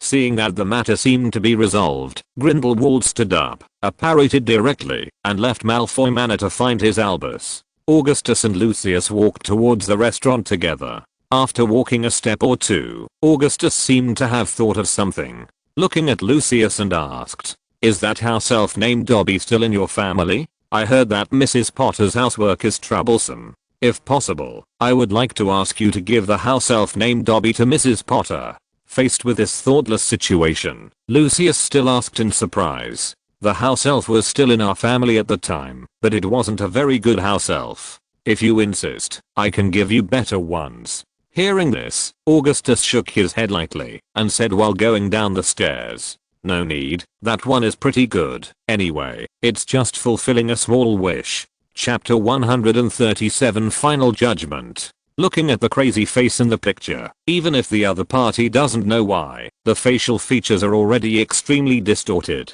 But through the subtleties, it can still be recognized that the crazy man in the picture is the sole heir of the Black family, Sirius Black. Just over a year ago, Augustus released the other party on bail through his own means, and now the other party is teaching at Hogwarts, and has basically escaped everyone's vision. But now, hundreds of pairs of eyes in the entire Parliament Hall have seen the scene in front of them. This kind of almost iron-like evidence made the members of the old Barty Crouch faction have no choice but to remain silent. Almost everyone's eyes turned to Augustus, wanting to see if there was any other way for this young man who had performed miracles many times. At this moment, Augustus, who had slowly walked to Peter Pettigrew, just lowered his head slightly and said softly to Peter Pettigrew, I know you can hear my voice. I didn't expect you to have this level. It seems that Slytherin is a once-in-a-century genius. It really deserves its name. The blood of Slytherin is so strong that a person as excellent as you can be born after 1,000 years. If your IQ is not so worrying, maybe we can still cooperate, but through the stench on your body, I can basically tell what disgusting things you did in Romania, so I must stand on the opposite side with you. Relax, my grandfather has a better life to live, and I don't want to disturb his retirement, so you spend this Christmas honestly. After the holiday is over, let's have a good duel again. It's still Dumbledore fighting Voldemort. I hope you can present a better performance, Mr. Tom Riddle. When he said this, Augustus' voice was so soft that no one in the quiet hall could hear what he was saying clearly. However, this move of the other party made Mr. Cornelius Fudge feel very scared, and he immediately stopped loudly. Mr. Dumbledore, please keep a certain distance from the witness. I don't want to see any unfriendly things happen. You probably don't want to be in such a solemn place, only your extraordinary ability. These words caused Augustus to turn his attention slowly to the rostrum again, watching the other party say these words fiercely. Augustus just said with a chuckle, I will not use any violence. I promised an old man that I will never use any deadly violence in the British wizarding world. That's why there is such a farce. A group of corpses entrenched at the pinnacle of power. Even if they die, they refuse to lie obediently on the ground. I have to bring my rotten and smelly body to appear in front of the world again and use that ghostly posture to still want to occupy power.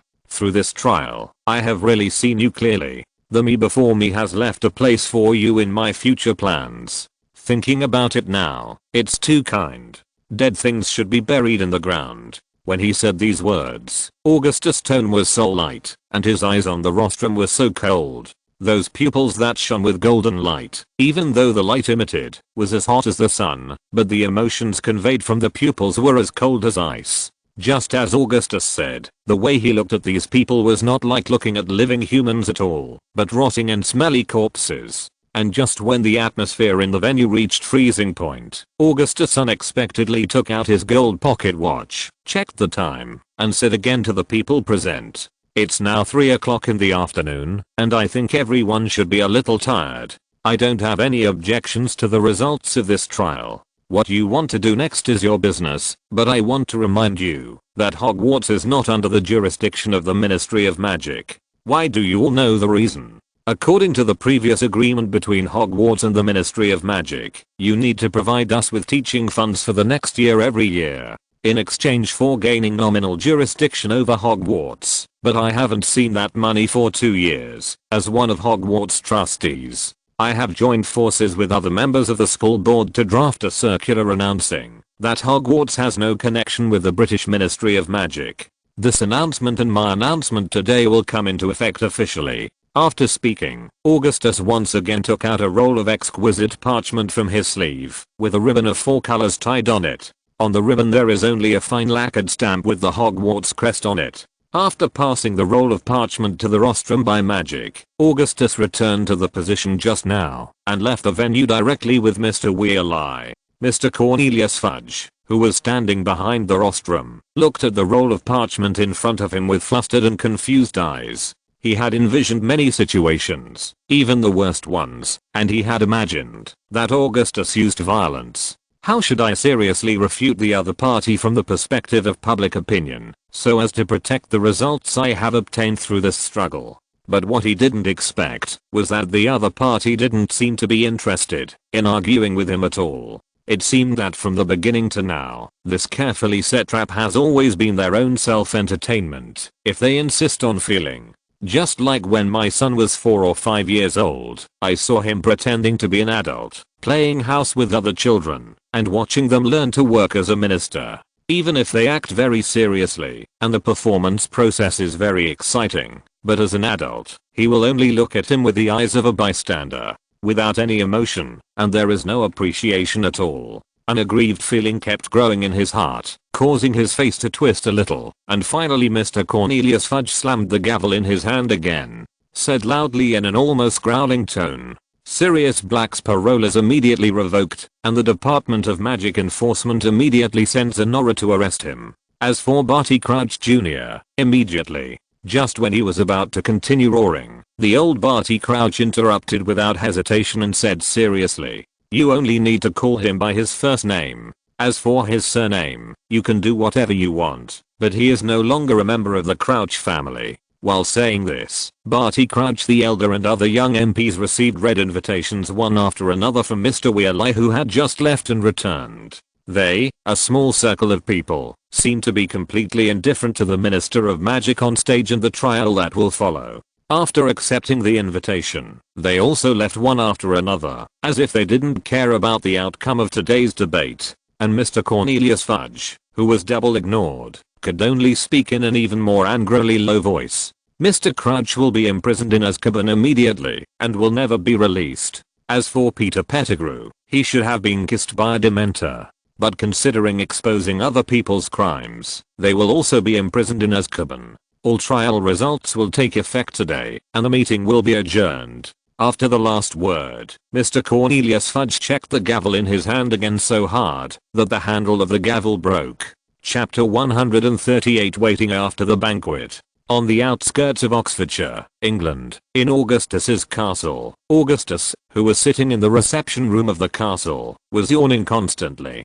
Julius on the side also looked like he was about to fall asleep, only Ariana was still talking excitedly with Hermione and Harry. The three ladies have been sitting under the tall Christmas tree, talking quietly and turning their heads from time to time. After looking at the listless men, he smiled and continued talking. It has been more than 2 hours since the end of the banquet. According to the previous agreement, Augustus took Ariana and Aberforth to his castle for the holiday. In order to create an opportunity for some people to be alone, among them Aberforth has already left, after he gave away the dress he chose, which he thought was very beautiful, but in fact it was scum, and was rejected by his sister.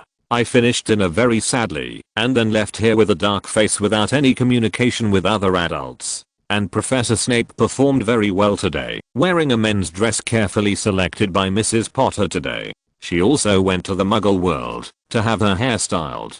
The long hair that was regrowth was no longer so greasy, but a single ponytail. It is simple and tough, but also very elegant. It can be said that Professor Snape has been the focus throughout the dinner. Even Draco's mother and Hermione's mother admired Professor Snape's new look very much, which made Mr. Granger and Mr. Lucius, who was well dressed beside him, very embarrassed. So much so that before the banquet officially started, the three mature women had been surrounded by Professor Snape. The two men who fell out of favor could only rely on each other to drink dull wine at the dining table. At the same time, the wives also had a private exchange for a period of time. It was obvious to Augustus that Mrs. Potter blushed at least 4 times. That kind of girlish shyness has never been seen in previous schools and teaching processes. But seeing the necklace on the other party's neck, there is still no change, especially the pink crystal, which is still so eye-catching. Augustus could only shake his head helplessly. Apart from praying for time to dilute all doubts, there is really no better way. After the banquet ended, Mr. Lucius and Mr. Granger quickly left the banquet with their wives. They left in such a hurry that they didn't even have time to talk to their children, but Augustus preferred it. They don't want to go home with a few troubles at all. After all, they haven't enjoyed this kind of time, to be alone for the holidays, since they had a child for a long time. At this time, go home and engage in a romance alone, which can greatly save your wife's heart. How long will it take? And why should I be here? Shouldn't you handle these things alone? Julius, who was yawning, asked helplessly. Another hour passed in a hurry, and in the entire living room at this moment, Ariana and Harley had already gone to the room for a more in-depth exchange. Draco, who tried to go to the ladies' party, was unwilling to go back to his room after being explicitly rejected, and fell asleep silently lying on the chair. And Augustus could only explain slowly while yawning. There's no need to pretend to be indifferent. If you hadn't been praised by your father, you wouldn't have liked hunting at all. Do you still long for the approval of your family in your heart? The dinner is very delicious, and your craftsmanship is very good. Now our family is about to usher in a big event. As a member of the family, of course you also need to participate in it together. Hearing these words of Augustus, Julius' tired face suddenly turned red, and he quickly denied it. What kind of bullshit family approval? It's just my noble hobbies. Cooking for you is just to show you the demeanor of a leader. Only by making yourself good enough can you lead the entire wizarding group, and only under my leadership can your great ideals be realized. Look at what we are now. How can we have the demeanor of a real leader? Did you hear me? Hey. Seeing that Julius started to be arrogant again, Augustus didn't bother to care about him, but kept his head down while closing his eyes and kept nodding his head to express his approval. This perfunctory attitude immediately made Julius furious. He just wanted to stand up and give Augustus what is called Odadow's iron fist. He heard the metal door of the living room being slowly pushed open from the outside, and Augustus, who heard the sound, immediately woke up and shouted softly, "Creature, take Master Draco to his dormitory and take care of the young lady and the others, and tell them not to come to the living room if it is not necessary." Accompanied by Augustus' words, a house elf immediately appeared beside Draco and then hugged Draco in a daze. An apparition left the living room. Seeing the house elf taking Draco away and hearing what Augustus said, Julius asked with some doubts, "Didn't you say it's a family matter and all family members should be involved? Then isn't Ariana from the Dumbledore family? Why do you avoid her? Please explain to me carefully." Facing Julius' question, Augustus did not answer directly, but looked at the old man who was walking step by step and said indifferently, "There is no reason, it's just that some people are shy. After all, two elderly people over 100 years old are going to get married. If ordinary people hear about it, they will only feel incredible." This sentence made Julius a little confused. He really didn't understand what it meant until the old man came to his side, patted his shoulder and said kindly, "Thank you for the wild honey you specially found for us. Albus likes the cake he made. He gave each of you a gift. It's a woolen sweater he knitted when he was free. To be honest, it looks a bit ugly, but I still hope you can accept it." Hearing the old but kind voice next to his ears, Julius looked up suspiciously and saw Grindelwald, who had turned into an old man again, looking at him with a smile. On the other side, Augustus took two exquisite gift boxes from the other party, yawned and said, after putting the gift boxes away, "Let's just talk about tomorrow's arrangements. I can help you with the scene, but have you figured out how to propose? Or you didn't tell him at all? Now that you have made a decision, can't you be brave once?" Chapter 139, The Wedding Plan. Facing Augustus's questioning, Grindelwald didn't give any answer. He just silently looked at the boy in front of him. Looking at the other party's high-spirited state, where everything is under control, maybe it is easy to miss the past when you are old. Looking at Augustus in front of you, Grindelwald always thinks of himself half a century ago. At that time, he was also so high-spirited and felt that all problems could be solved as long as he appeared. The path I decided on is the brightest and most suitable for most people. Muggles and wizards are the natural relationship between the ruling class and the ruled class. Those group of muggles are arrogant and conceited, and they always provoke some inexplicable wars, killing each other with great joy. Like that low-level and violent race, although they belong to human beings like wizards, they are actually two species. As the most elite part of human beings, wizards are a group favored by magic, and they are born to have dominion over those ignorant individuals.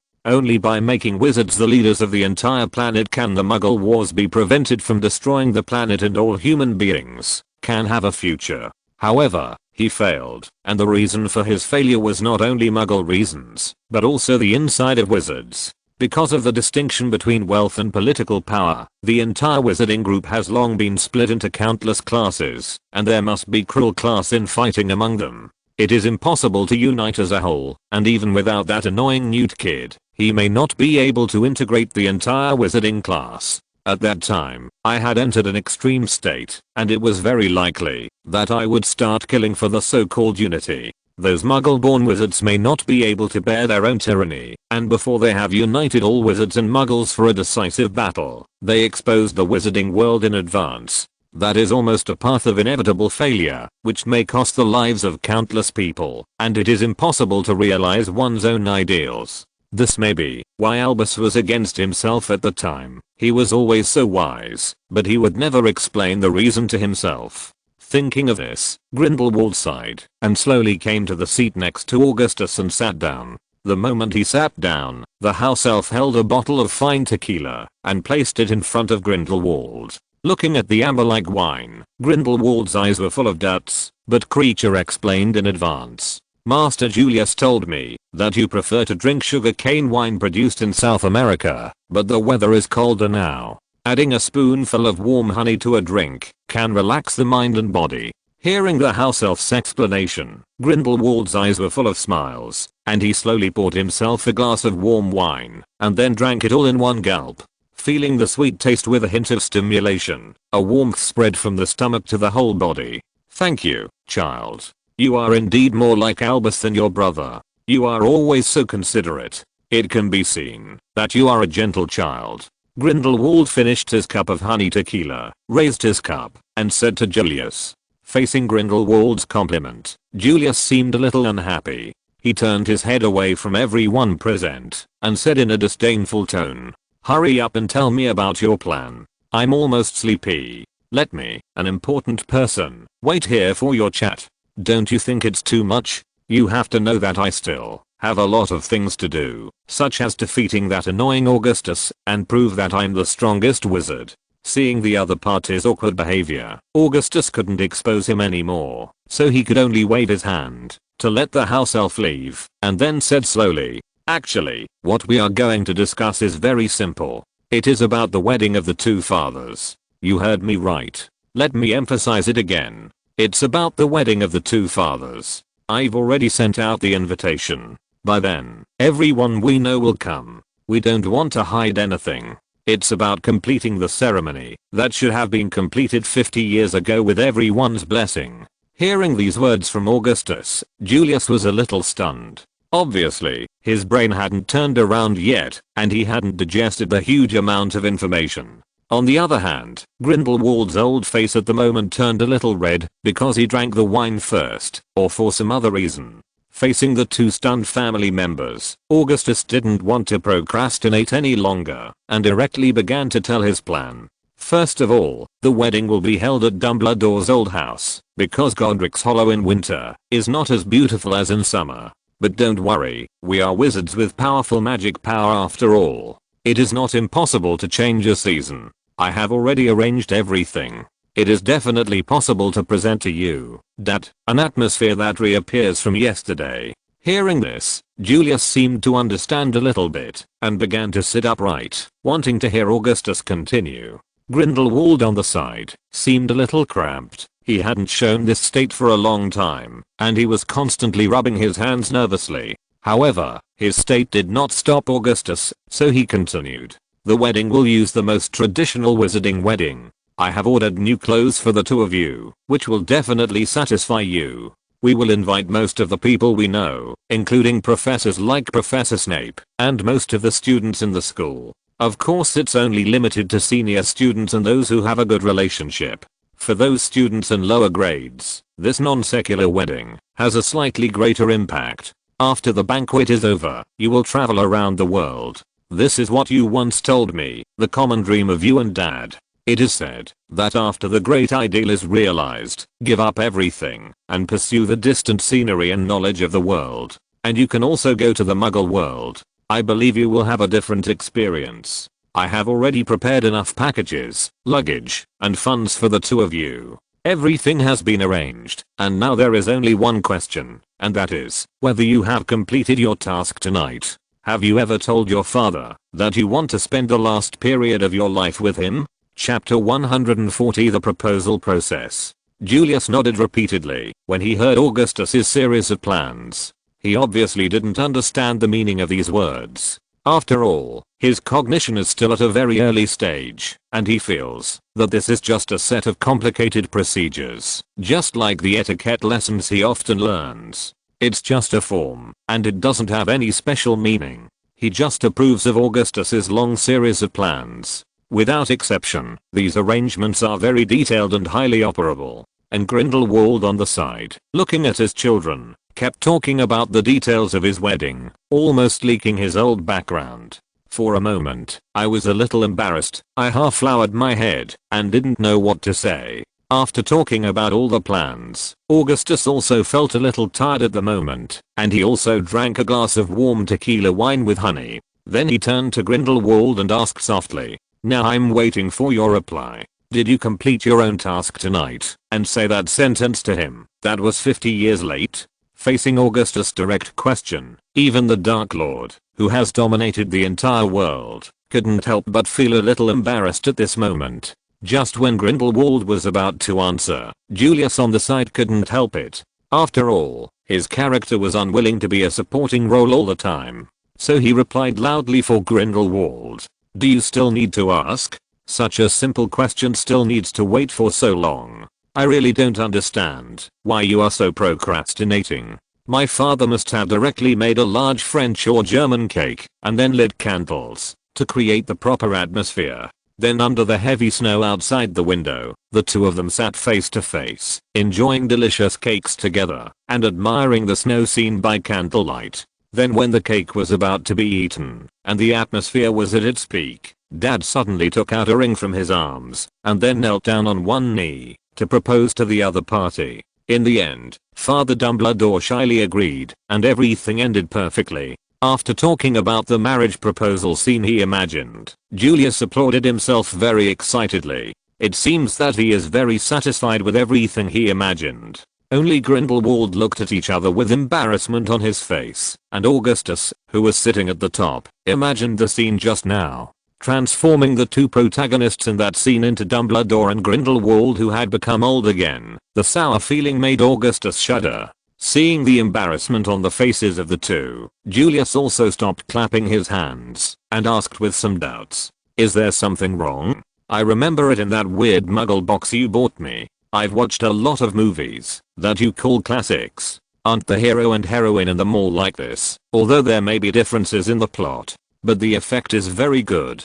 In many so-called forums, my set has the highest score. Shouldn't it be the best solution to achieve the best effect?" Facing Julius' question, Augustus couldn't say anything more. After all, the other party's memory was mainly composed of part of his own memory. However, due to the identity problem of my previous life, in order to avoid too many things that should not be known from being exposed, after returning from the United States, intentionally or unintentionally, he began to seal up his own memory in the other party's mind, which also forced Julius's memory to be cleared. Many things need to be learned from scratch, and some common sense problems are always prone to childish phenomena. However, compared to Augustus' embarrassment, Grindelwald's reaction was more natural, and he quickly withdrew from the embarrassment.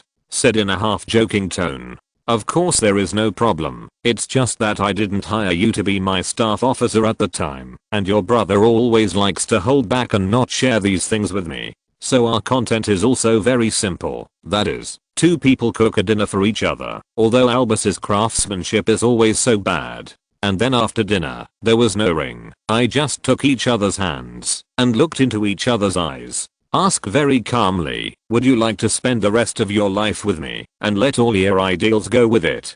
After the heavy snow is over, everything in the past will melt with the snowflakes. The two people from the previous era should not be mixed into the new era. Let's go together to do what we once wanted to do. There is no great ideal, no so-called right and wrong, let alone the greatest white wizard and the scariest dark lord. Some are just Gale and Albus, without any prefix, just two people who love each other and walk through the rest of their lives together." When he said this, Grindelwald's tone was so calm, completely different from the previous high spirits. His voice, like the falling snowflakes, was quiet and peaceful, but also full of unusual charm. Listening to the other party slowly telling his story, although everything is so calm and not as romantic as Julius said, but the simple ones are often the easiest to move people's hearts. Augustus nodded, very satisfied with this natural marriage proposal. Julius on the side was even more exaggerated. He took out a small notebook and recorded all Grindelwald's proposals just now. It seems that he really wants to share all this on the internet. What he wants most now is the approval and attention of other people. After waiting for Julius to finish recording everything, Augustus poured a glass of warm tequila with honey for all three. Then he asked while drinking, Since you have been able to say all this calmly, I think you should also think about the job you want to do in the future. Are you interested in sharing it with us? After all, it's still early. I think the one in your family needs time to digest the surprise he just got. At this time, you might as well share your future plans with your children, which can be regarded as part of family gatherings. Faced with this problem, Green and I have nothing to hide. He happily took the glass of warm wine, drank it down and said, "We will travel around the world first. After all, we also need to enjoy the arrangement you gave us, and let the leaders of the Saints Society arrange a honeymoon for us. Other wizards don't even dare to think about it. As for the period of time we're away, you can do what you want to your heart's content. For that group of despicable idiots, find a suitable place to bury themselves. As for my final arrangement, I want to open a German-style pub in London, but I don't think the business will be very good. After all, Albus said he will take on the job of chef. As for his craftsmanship, I think you two should be clear, and we should spend all our years there, watching other people coming and going, listening to other people's stories. Of course, the most important thing is that I'm with him." After finishing speaking, Grindelwald stood up, took off the ring he had been wearing on the little finger of his left hand, and placed it in front of Augustus. Then he put on his scarf and hat, turned around and walked towards the gate, speaking slowly while walking. "This is the symbol of the voodoo leader. I once imagined a very grand scene, to pass it on to you, but think about it now. There doesn't seem to be anything wrong with being plain." Chapter 141 Economic Destruction Policy. On December 12th, a beautiful festival always passes so quickly. The banquet in Augustus Castle is still a hot topic among British pureblood nobles. Although the vast majority of them never had the opportunity to participate, this did not hinder their enthusiasm for discussing this matter. Many of them believed that it was not just an ordinary banquet, but an important meeting related to the future of everyone. So today, on the first day just after the festival, many people came to Malfoy Manor in the name of attending a banquet, to spy on some information. If they hadn't waited until the master's reception, the maids and house elves had prepared sumptuous treats for them, but the master, Mr. Lucius Malfoy, hadn't shown up until now. Aren't you going to entertain those people? You must know that in their self-impression, they can also be regarded as big men. Isn't it a bit too unethical to just leave them there to dry? In the secret drawing room on the second floor of Malfoy Manor, Augustus said casually, while fiddling with the luxurious pure gold pen on the table. Mr. Lucius, who heard these words, was not as calm as usual at the moment, and he asked cautiously, "Is the mysterious man really resurrected? Why didn't you take action at that time? I don't mean to doubt your plan, but that is a mysterious person after all. If he really masters some other means, will it affect our future plans?" Looking at the formality on the other party's face and the cautiousness in his words, Augustus said with a smile, "It seems that gentle means will always give people an illusion that we dare not do anything to them, but they always think of themselves too important.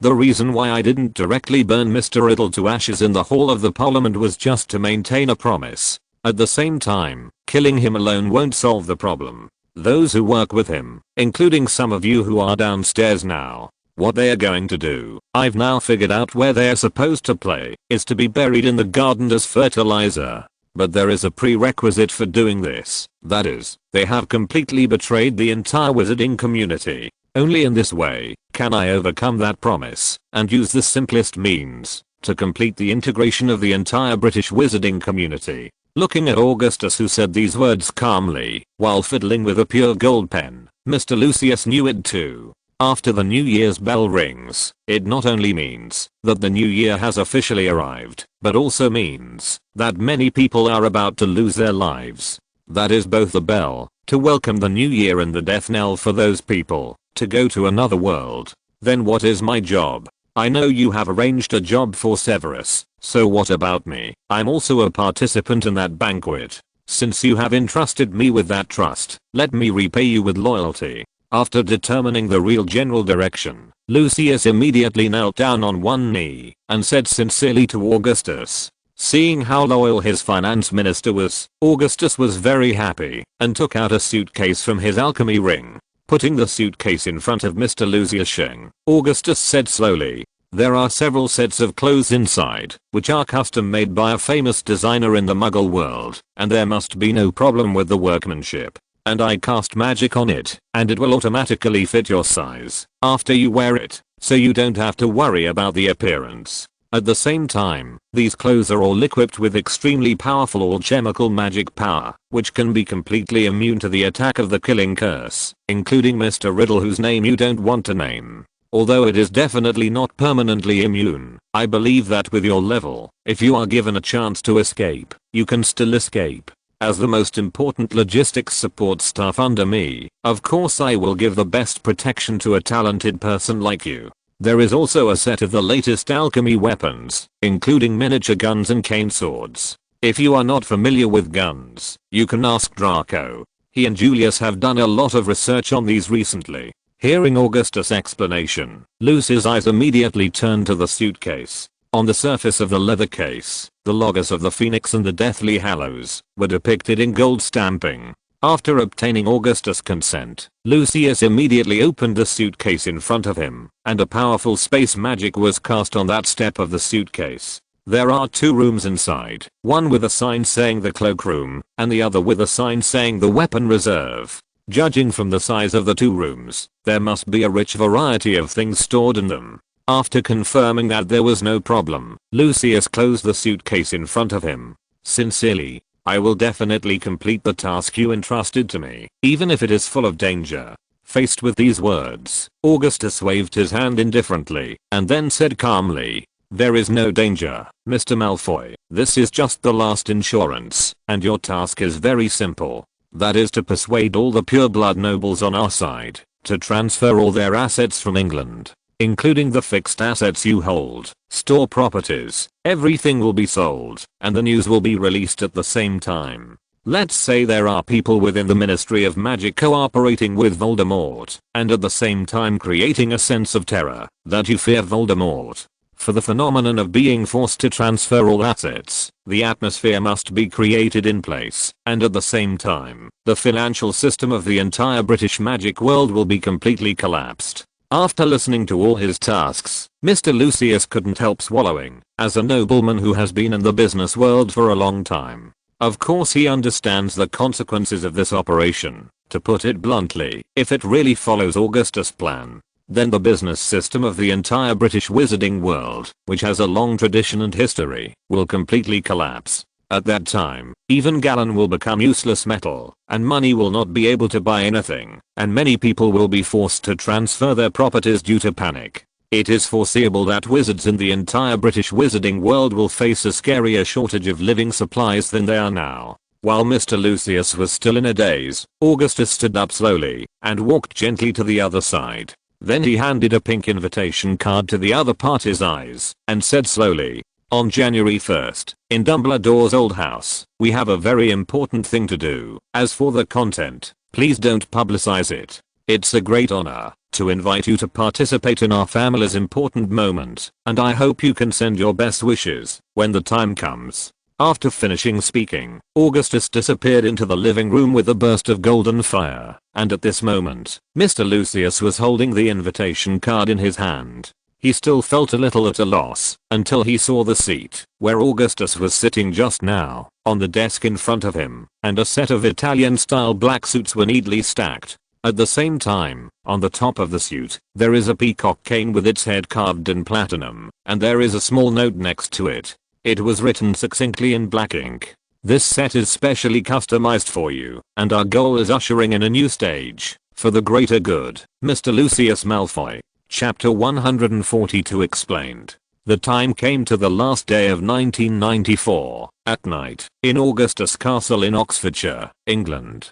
Grindelwald was having dinner with Augustus and others, but compared to usual, Ariana had already returned to her brothers. Because tomorrow is the day of the wedding, according to the tradition of wizards, both married couples should have their last dinner in their own homes. However, due to the complexity of the relationship between the 2 old people and the particularity of this marriage, they made a simple decision. The distribution of the 2 parties was determined by drawing lots, so Augustus and Julius accompanied Grindelwald in Augustus's castle for a symbolic reunion. I thought you would wait until after January 1st and then directly use violent means to kill. After all, you have already torn your face. And haven't you already won the support of the vast majority of people? For that group of clowns who have killed themselves, is there anything else that needs to be won? While cutting the top quality grain-fed steak, he said slowly that Grindelwald still had some difficulty understanding Augustus' methods. And Julius, who was opposite Grindelwald, also agreed with Grindelwald's idea. While forking the salad in front of him, he asked doubtfully with his hands on his head. That is, the Ministry of Magic colluded with Voldemort.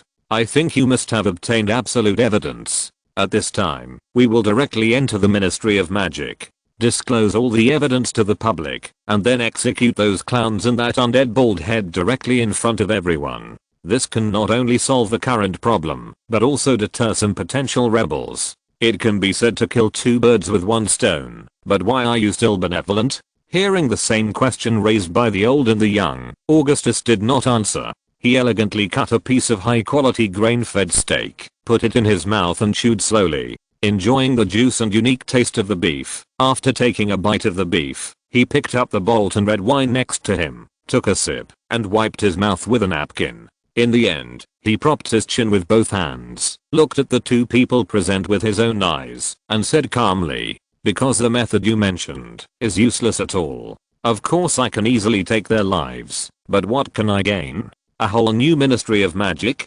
People like old Barty Crouch, they obeyed my orders only because I saved their endangered political careers. But from a fundamental point of view, they are no different from Cornelius Fudge. They also despise muggles and have no understanding of the outside world at all. These people are like germs. Even if all the plaques on the surface are killed, as long as they cannot be eradicated, they will still come back in a short time. I'm artificially creating an economic crisis right now where a lot of people are being forced out of their long-term jobs. Most of them went to the working environment I created for them, that is, working in the muggle world. As long as the living environment changes, they will inevitably come into contact with the real muggle world. As long as their understanding continues to increase, they will know that the world is very different now, and they will be able to understand how serious their situation is. Only in this way can we have the basis for real reform. Not all places will have the will to reform spontaneously. Sometimes you have to use the invisible hand to push them, even if the process is extremely cruel. Hearing Augustus' explanation, Grindelwald reluctantly agreed, but he still asked in doubt, "What about Voldemort? And those clowns who are against us? Even if it's like I don't want to bother with these chores now. But I still hear news from time to time that they have seized the Black family's deposit in Gringotts Bank. Although those funds were pitifully small, they still managed to win over a group of people. As you said, there are always some people who would rather die than change. So what should we do with this kind of people? And do we still hope to use time to change them? Isn't it a bit too slow?" Facing Grindelwald's question, Augustus picked up the red wine glass in front of him and looked at the old man in front of him through the blood-like red liquid. Then he said in a very cold tone, "The stubborn element will of course be punished most severely. I will not allow anyone to slow down the pace of reform. Whoever does this will become the price of reform. After all, if there is a need for results, there must be some price to pay. But the reason I didn't kill Voldemort and those clowns was because I wanted to see them slowly go crazy. Only in this way can everyone's mouths be blocked, and only in this way will no voice of mercy be heard when the killing is rampant.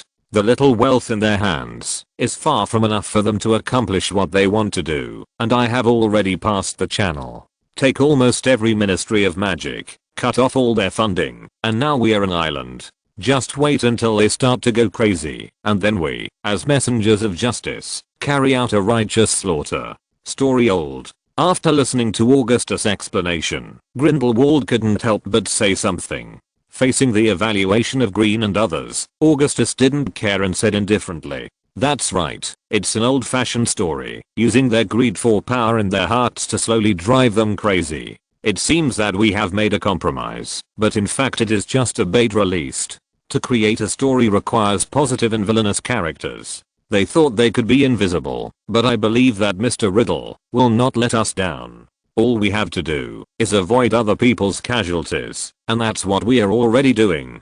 As for those clowns who think highly of themselves, and those nobles who are unwilling to continue to cooperate, let them become Mr. Riddle's nourishment. Let's not talk about the reason why we raise the butcher's knife. Actually, I really want to know. On tomorrow's wedding, whoever of you puts on that white suit will become the role holding flowers. Facing this question, Grindelwald stood up slowly and said very officially, "Thanks for the food, kids. The older ones need a break. I'm going first." After speaking, he turned around and wanted to leave, but Julius, who was at the side, felt a little bored and took out a ring from his arms. Looking at the gold ring, he asked with some doubts, "Why not buy some more advanced ones? Isn't it a bit too monotonous to use only this kind of pure gold ring? I really don't know what Papa Dumbledore thinks, but I still want to see the scene where he puts the ring on Father Grindelwald's hand." Hearing this, Augustus wanted to ask more questions, but when he turned around, he saw a figure leaving in a hurry.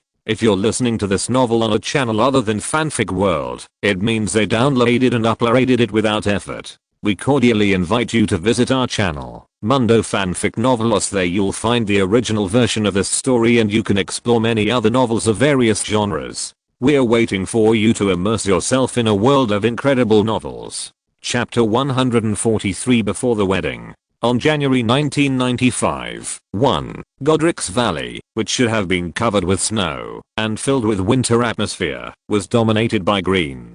All the trees are lush, and the weeds on the roadside are like a huge green carpet, among which various wildflowers, such as the crab-claw chrysanthemum, are dotted all over it.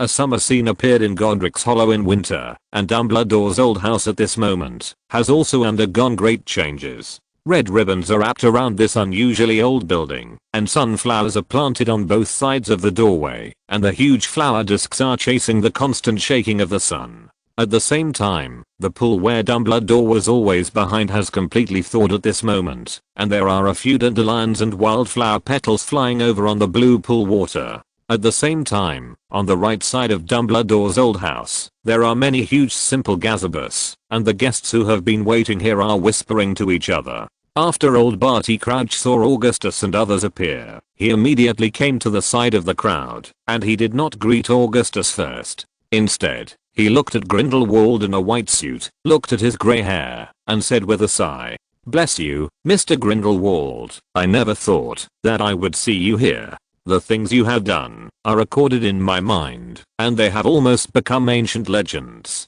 Facing the other party's blessing, Grindelwald was completely relieved at this time. He no longer concealed his identity, but faced everyone with his true face. He nodded and responded to all the blessings that came, and shook hands with everyone who wanted to shake hands with him. Everything seemed calm and peaceful. Seeing that it was still early, Augustus first brought Percy Weasley to old Barty Crouch, and then introduced him. "This is the successor I arranged for you.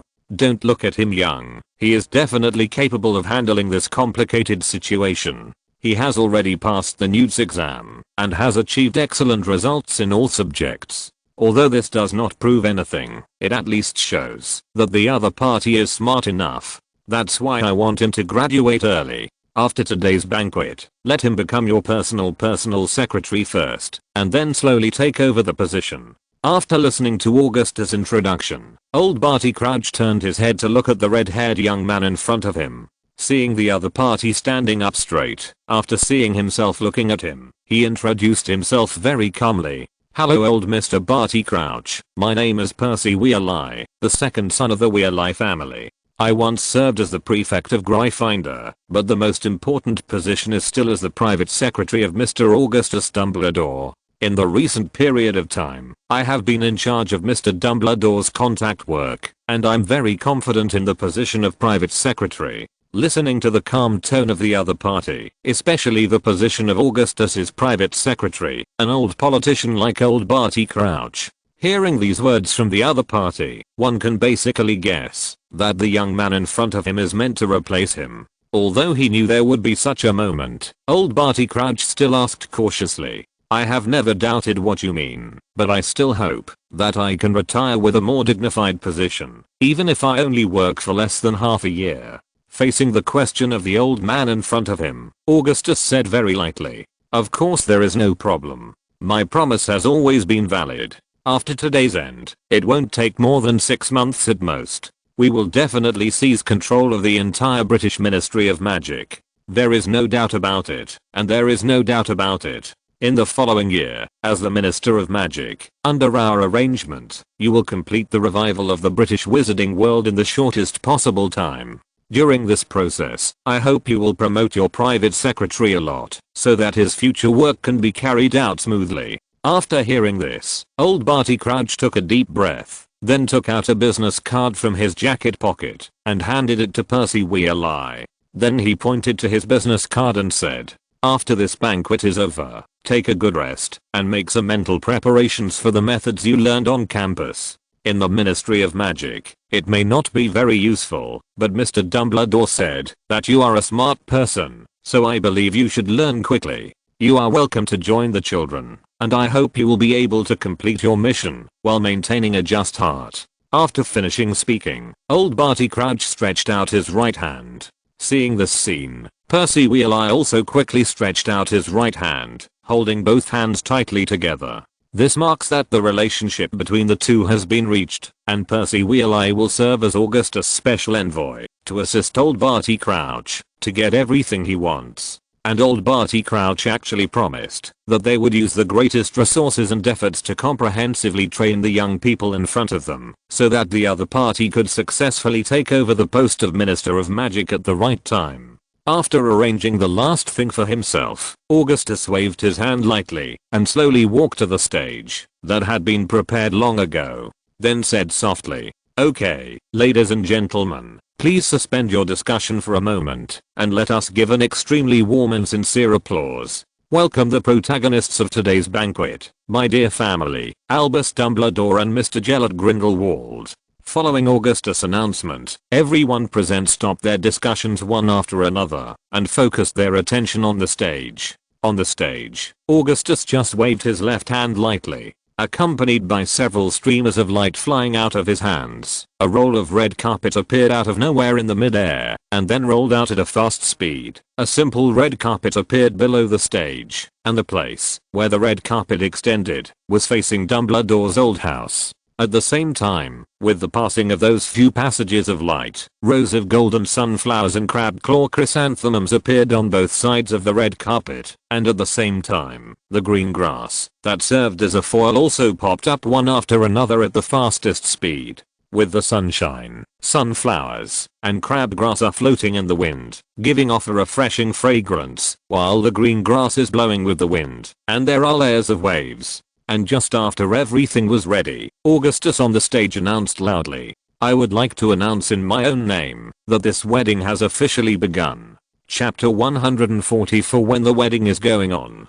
Accompanied by Augustus' announcement, the side door on the right side of Dumbledore's old house was slowly opened, revealing an old man in a brown suit, red vest and brown tie, slowly walking out of the door. This is Dumbledore, who has recovered to his old age. The reason why he met everyone in this state. The decision was made after the two old people discussed together. It is indeed a very beautiful thing to meet everyone in their most youthful appearance.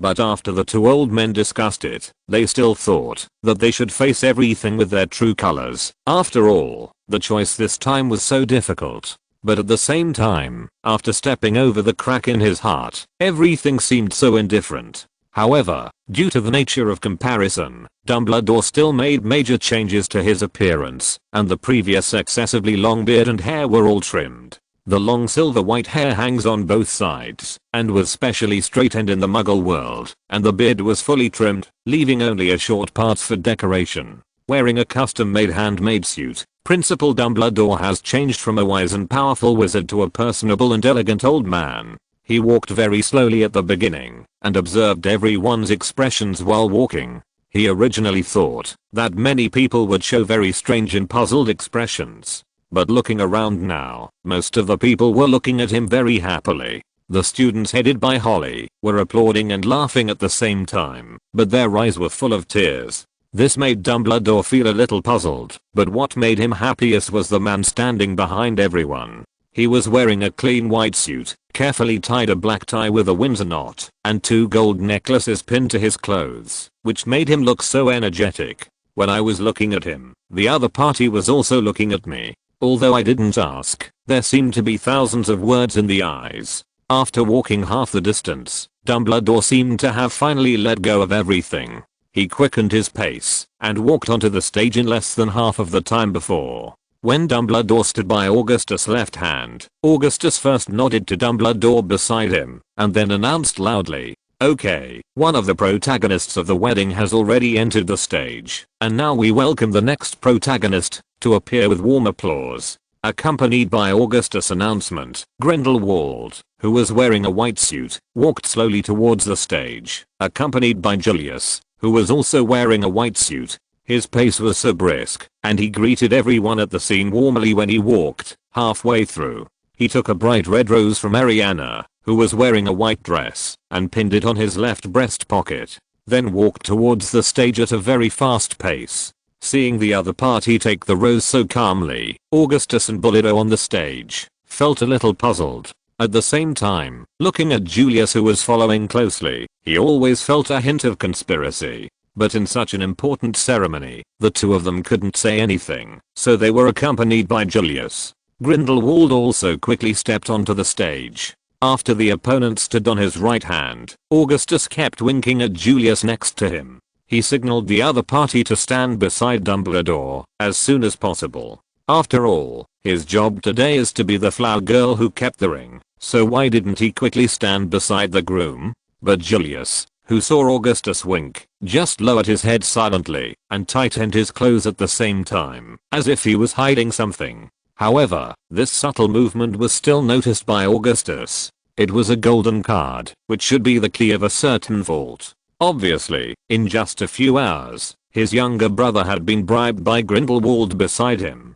Faced with this situation, Augustus couldn't do anything more, so he had to give up the stage, just as he had previously discussed. This wedding needs the blessing of all the family members, so Aberforth, the oldest, acts as a witness. I saw that he was wearing a black robe, his hairstyle and beard hadn't changed in any way, and he walked slowly onto the stage with a dark face. After looking at the two people on the left and right, he took a deep breath, then stretched out his hands, grabbed the extended arms of the two people beside him, and put their palms together tightly. Then he said calmly, "Today, we witness the wedding of two people with the greatest blessing. I don't need to repeat their identities. As for the emotional process between the two of them, I think you have already got a rough idea through that boring gossip novel. I used to hate you two very much, an irresponsible brother, and a bastard who took away my family. I used to want to kill you two all the time in my dream, but in this short period of 2 years, I have experienced and seen all the miracles, and the creator of these miracles is the bastard who took my family away. At the same time, you two also brought me 2 new family members. Although they are also 2 little bastards, I have to admit it. Your persistence brought back my sister, and it was also in these short 2 years that I truly experienced the feeling of family. Although I still can't like you two, I still wish you well. Here I testify that the two by my side are officially married." After finishing speaking, everyone present took out their magic wands and launched gorgeous fireworks into the sky. Colorful fireworks exploded over Godric's Hollow, under the reflection of the summer sun in this winter. An important ceremony was completed in a simple wedding. After the witnesses finished witnessing the marriage, Julius quickly took out 2 rings from his bosom. Then, with an unbelievable expression on Dumbledore's face, he handed the 2 rings to Grindelwald. Grindelwald first put a ring on the ring finger of his left hand very casually, then took another pure gold ring, and looked at the old man in front of him who was still a little dazed. He leaned over, and whispered in the other's ear, "Drawing lots doesn't change anything. You should learn to respect royalty, Albus." After whispering, Grindelwald grabbed Dumbledore's left hand, and put the ring on Dumbledore's ring finger extremely gently. Then, after wearing the ring, Grindelwald suddenly embraced Dumbledore's head with both hands, while Dumbledore was still looking at the ring, and then leaned over and kissed him deeply. At this time, all the audience in the audience also responded with warm applause, and everyone looked at the 2 old people on the stage with a smile on their faces. After all, such a warm and sweet moment can really make people very happy, and only Augustus, who was standing aside, could see the small characters engraved on the 2 rings. Albus and Gale, Two ordinary people in love. Chapter 145. The Vault of Despair.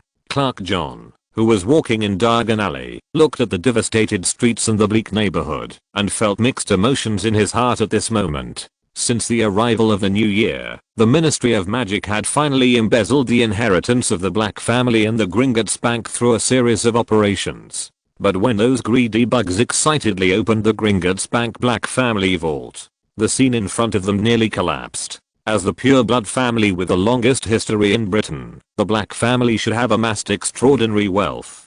But when the door of the vault was opened, there were only less than galleons inside, and all the various treasures that should have been there were all gone. A pure-blood family that has been passed down for nearly 1,000 years, even if the other party must have a private treasury in his old house. And no matter how you calculate it, according to the accounting officials of the Ministry of Magic, there are no less than 300 million galleons in the most luxurious Black family vault at the bottom of Gringotts Bank. However, after they actually opened the door of the vault that they had been thinking about, what appeared before their eyes was such a desperate scene. Clark John had a very deep memory the moment the vault door opened, after seeing all the wealth inside. Almost immediately, Mr. Cornelius Fudge grabbed the collar of the goblin who helped to open the door, opened his red eyes, and roared in a voice that was almost roaring. "Is it because you have embezzled the money here? I know that these things should not be placed here with you, you shameful and despicable guys. I shouldn't have agreed to your conditions in the first place. I forgave you the huge debts you bear, and your own compatriots are unwilling to use money to rescue you. At that time, we should have asked the Aurors to arrest you all and sell them all to those strange circuses." While talking, Mr. Cornelius Fudge shook the goblin crazily and vomited out everything he shook.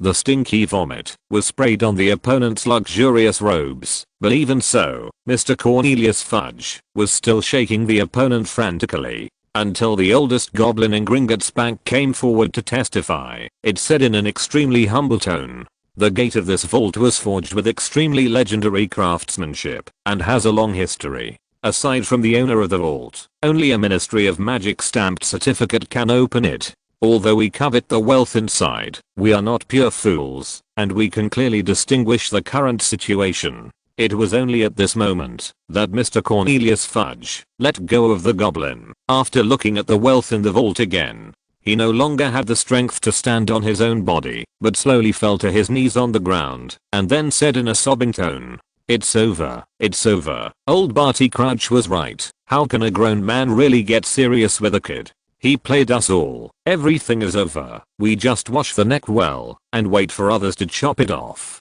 Clark John remembered that everyone's eyes were very distracted at that time, and some people wanted to pull Mr. Cornelius Fudge up, but they didn't know why. "I also seemed to have lost all my strength and sat on the ground one by one, looking at the group of gentlemen who used to be a name, and now they are all in a state of despair." Clark John thought at the time that it should not be too pleasant. And until this time, the old goblin slowly walked to Mr. Cornelius Fudge's side and said slowly in a weak voice, "There is still a chance, although there is no direct evidence to prove, that Augustus Dumbledore is the one who pretended to be Peter Pettigrew. But in this world, apart from him, I don't think anyone has that level of magic, including the mysterious person who is cooperating with you." As soon as the word mysterious man appeared, everyone present stopped discussing and looked at the old goblin in unison. Facing everyone's suspicious eyes, the old goblin didn't care at all. It continued on its own.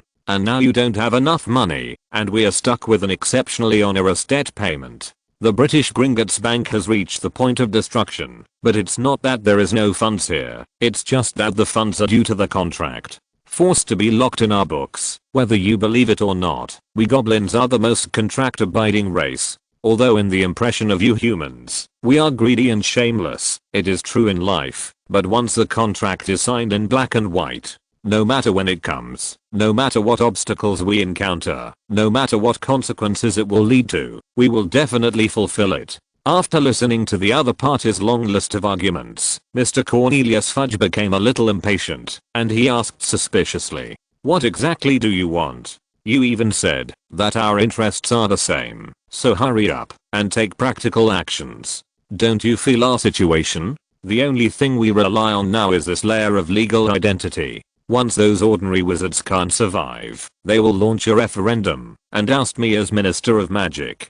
Once these people lose all their legitimacy and are even judged as public enemies by the referendum, I don't think I need to say anything more about the consequences we will face. In saying these words, Mr. Cornelius Fudge seemed to use all the strength of his lungs, and he had never heard him make such a loud voice. That shout like Hang Zong echoed continuously in the vault. And the old goblin who was sprayed with saliva finally showed his whole card at this moment, and he took out a roll of extraordinarily luxurious parchment from his arms. The roll of parchment looked like a top-level alchemy product, and the complicated magic patterns on it showed that it was rich in magical energy. The mottled and various imprints indicate that this roll of parchment has an unusually long history. This is the contract signed by Gringotts Bank in England with a big pureblood family. It was signed by the founders of the major pureblood families and the predecessors of Gringotts Bank. As long as you show the certificate from the Ministry of Magic and sign it with the signatures of all senior officials and stamp it with the official seal of the Minister of Magic,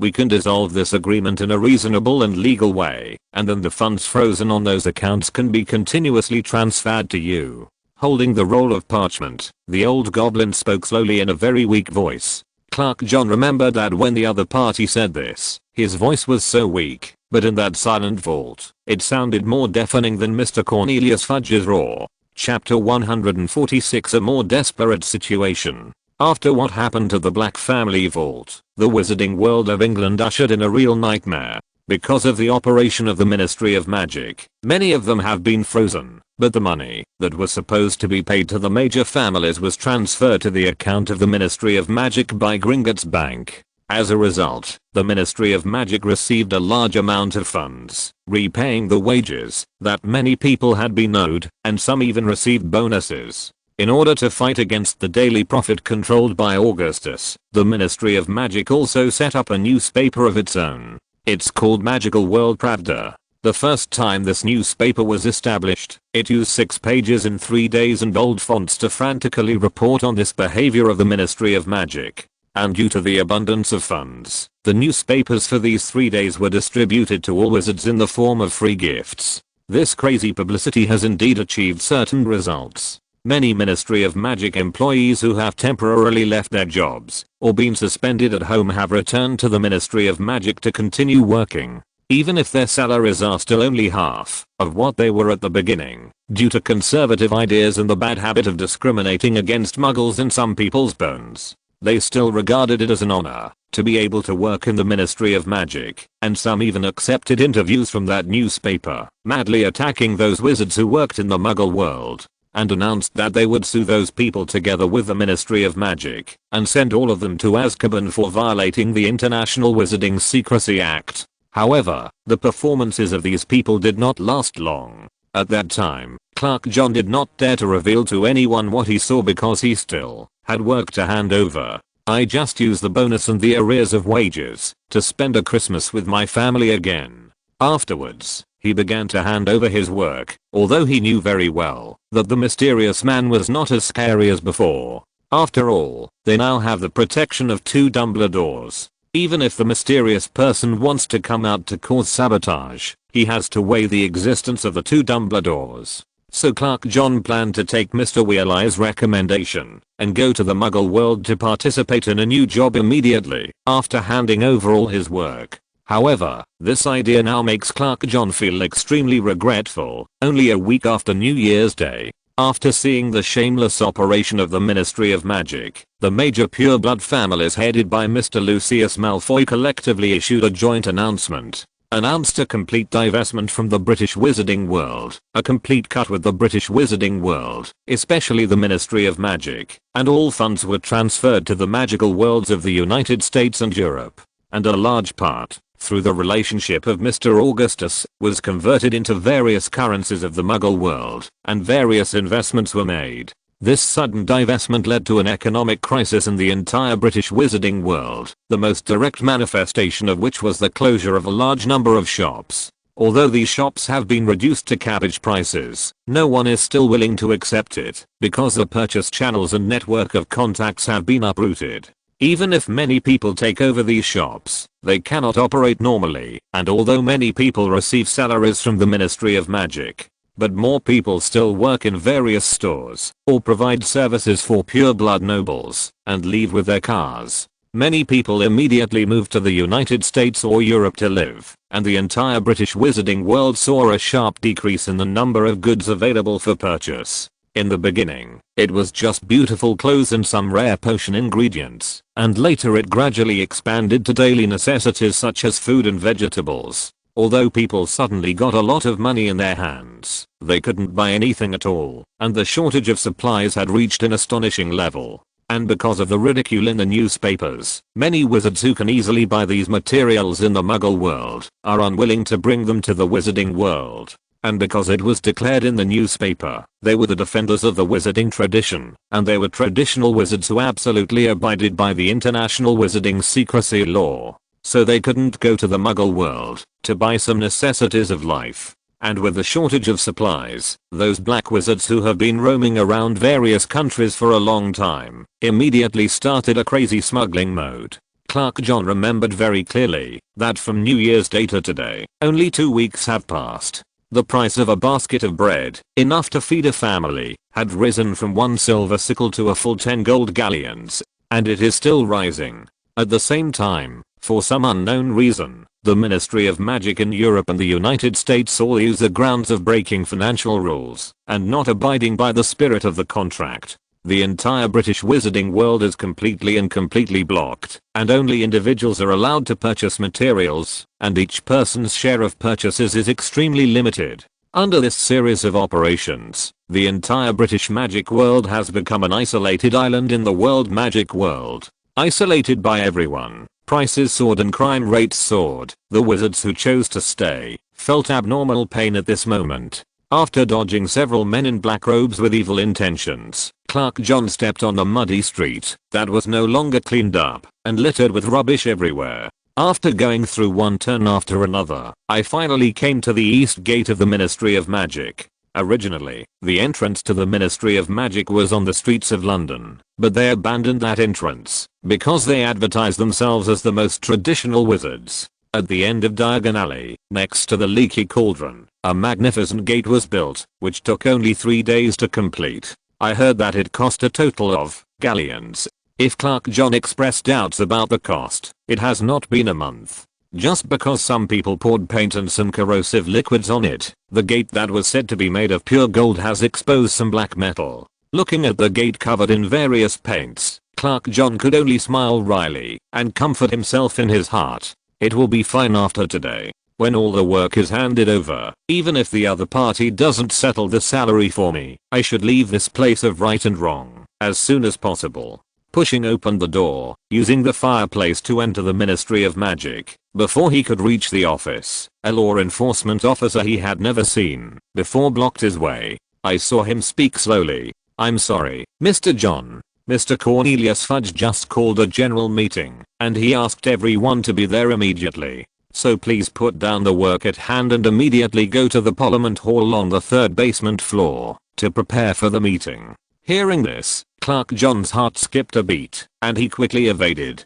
"I'm just here to hand over the work. After today, I will resign and leave." So, before he could finish his sentence, the law enforcement officer had already grabbed Clark John's arm and dragged him towards the Parliament Hall in a dragging manner. Chapter 147 A Legal Trial.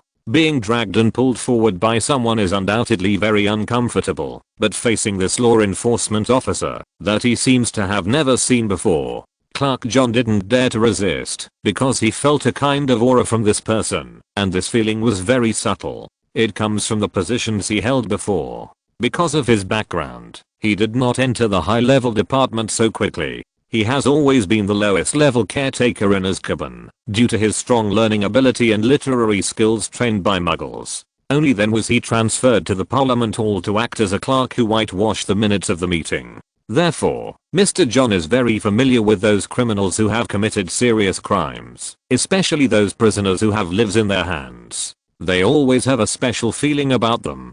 but logically speaking, there shouldn't be such a feeling, because most of the law enforcement officers of the British Ministry of Magic, except for extreme people like Mad-Eye Moody, most of them have no record of killing people. But facing the man in front of him, Mr. John used the sandwich he ate this morning to assure that the man in front of him was definitely a habitual murderer. So under the guidance of dragging and tugging, Mr. John followed the man in black in front of him to the familiar Parliament Hall. Then he was pushed down on a row of stools in the center of the Parliament Hall, and as soon as he sat down, Mr. John felt that the atmosphere was not good. Because the place where I sit is generally used for the place where the prisoners who are judged sit, and those who sit here like me at the same time. I felt that I knew most of them, and Mr. John soon discovered the clues, because he recognized these people sitting here. Almost all of them are Muggle-born wizards, not pure Muggle blood, but also half-blood wizards. The moment he saw the flustered expressions on the faces of those around him, Mr. John quickly looked up and saw the parliamentary seats on the stage. There were many congressmen that I didn't know at all, and unlike normal congressmen wearing luxurious dresses, these congressmen were all wearing tight black robes. And the face uses a special magic, which makes people look at it as a blurry black, and it is impossible for people to distinguish their faces. Darn. Just when Mr. John was about to observe again, a few rapid knocks of wooden mallets broke the abnormal calm of the scene. The trial begins now. Everyone here is suspected of colluding with external forces and conspiring to subvert the existing British Ministry of Magic. And most of you are not pure wizards at all, and many of you plan to leave the magical world. Exposed our secrets to those muggles, so according to the laws of the wizarding world, you should be executed. Mr. Cornelius Fudge, who was behind the rostrum, said loudly that the few stubborn hairs on the top of his head had almost completely withered at this moment. And because he didn't know whether it was magic or potion, black spots appeared on the top of his head, and his eye sockets were deeply sunken. The formerly rich and plump face suddenly appeared a little thinner, and the high cheekbones protruded, making people look very frightened. And his tone was also very dull, like the wind blowing from a cave. The people who listened shuddered. I object. This is not a trial at all. It's just a shameless deception. I didn't see any staff from the Department of Magical Execution. And the members of the Wizengamot Council. None of the real members were present. How dare you do this? Immediately after Mr. Cornelius Fudge's sentencing, Mr. John still had some impressions of a tall male who could bear it no longer. Although he didn't know the other person's name and address, Mr. John clearly remembered that this person was one of the Aurors who escorted Peter Pettigrew back then. Logically speaking, this kind of person should be the confidant of the Minister of Magic, but in the current situation, even this kind of person is forced to sit in the position of the defendant. Crucio Cruciatus. If the former Auror hadn't finished speaking, it was because the man in black who was closest to him directly took out his wand and pointed it at the opponent's back and fired a Cruciatus curse. The red magic light hit the opponent's back, causing the Auror to collapse on the ground immediately, his body curled up and twitching continuously. Crucio Cruciatus. Crucio Cruciatus. And I don't know what kind of thoughts. The perpetrator is obviously not satisfied with the current state, and several unforgivable curses have occurred in a year. This unprecedented torture made the Auror's veins bulge, and his eyes protrude, and the most shameless thing was that even so, these people didn't seem to be satisfied. They fired several Cruciatus curses, and knocked down a few people who were clearly innocent. Looking at the several colleagues who fell on the ground and twitching non-stop, all the people who were detained in the dock looked at the men in black sitting on the parliamentary seat with extremely terrified eyes. At the same time, more people turned suspicious eyes to Mr. Cornelius Fudge, who was completely changed on the rostrum. But at this time, Mr. Fudge seemed to be in poor health. After coughing violently, he gave up his seat to Umbridge beside him. Accompanied by several men in black, he left the entire Parliament Hall, and Umbridge, who took his place, was even more disgusting. I saw her speak softly. I've always believed that for a lowly human being with Muggle blood, violence should be used to completely subdue the other party. Blind tolerance will not achieve the purpose of education. To train wild dogs and wild beasts, you can only use whips to make them obedient. This kind of direct personal attack made everyone present glared, but they were forced by what the men in black had done, and had already drawn out their wands. The people sitting in the dock could only swallow their anger and silently looked at the pink toad on the podium. And compared to the big change in Mr. Cornelius Fudge's appearance, the former secretary to the minister, who is now the deputy minister of the Ministry of Magic, looks unusually proud. His body seemed to have swelled a little more, and the previously custom-made clothes obviously didn't fit well, and looked a little tight. That fat face was always filled with a hypocritical smirk, and at the same time, he also took his own unique short wand, knocked on the table on the rostrum, and said decently, "But for you people, now there is a chance for you to live again, and that is to go to the Muggle world to buy supplies. You don't need to thank us for your kindness. After all, it is necessary to keep some hunting dogs and oxen and horses." Chapter 148 Bella Lestrange. Regarding the condition that Umbridge said, these people sitting in the dock were all somewhat puzzled without exception. Not only was he puzzled by the strangeness of this condition, but he was also very puzzled that the condition was so simple. After all, the other party had already threatened him with his life just now, so how could it be possible just to make him do such a simple thing? However, Mr. John, who had been observing silently, felt that something was wrong at this time. He had been in the Parliament for a long time, especially in the recent period. He listened to Mr. Weasley's suggestion. After reading some works on politics in the Muggle world, Mr. John still has a certain understanding of some simple political techniques. What Umbridge said about the conditions for purchasing daily necessities was actually nothing more than a hidden murder method, because so many Muggle-born wizards were suddenly executed. It will undoubtedly lead to the complete collapse of the already unstable British wizarding world. If that is the case, then the so-called Ministry of Magic led by Cornelius Fudge, all legitimacy will be completely lost, and it will not take too long at that time. Mr. Dumbledore, who has been enjoying the campus life in the school, these people will be easily eliminated, and what can be expected, he will also use extreme means to gather the hearts of those who have been scattered all over the place. So Umbridge drew a circle. He first made a seemingly very simple condition, to go to the Muggle world to buy daily necessities. This is undoubtedly very easy for these Muggle-born or half-blood wizards to do, but this is precisely the first bait he casts. As long as someone agrees to this condition, she can slowly make you die, such as increasing the number of categories purchased, make it difficult for you to transport them away with your personal ability, and finally you have to use magic. Then you will be executed in the name of violating the Official Secrets Act. Or you don't give you enough financial support during the purchasing process, and then in the continuous purchasing process, after a month or two, you must be unable to complete her task due to financial reasons. She may let you enter Azkaban first, and then use various methods in Azkaban to make you die unexpectedly, such as a sudden riot of Dementors, such as some deranged Death Eaters launched an attack on you, and then made a so-called statement, condemn the slack and dereliction of duty of the relevant personnel, and then issue some so-called condolences, and finally reflect on the so-called mistakes seriously.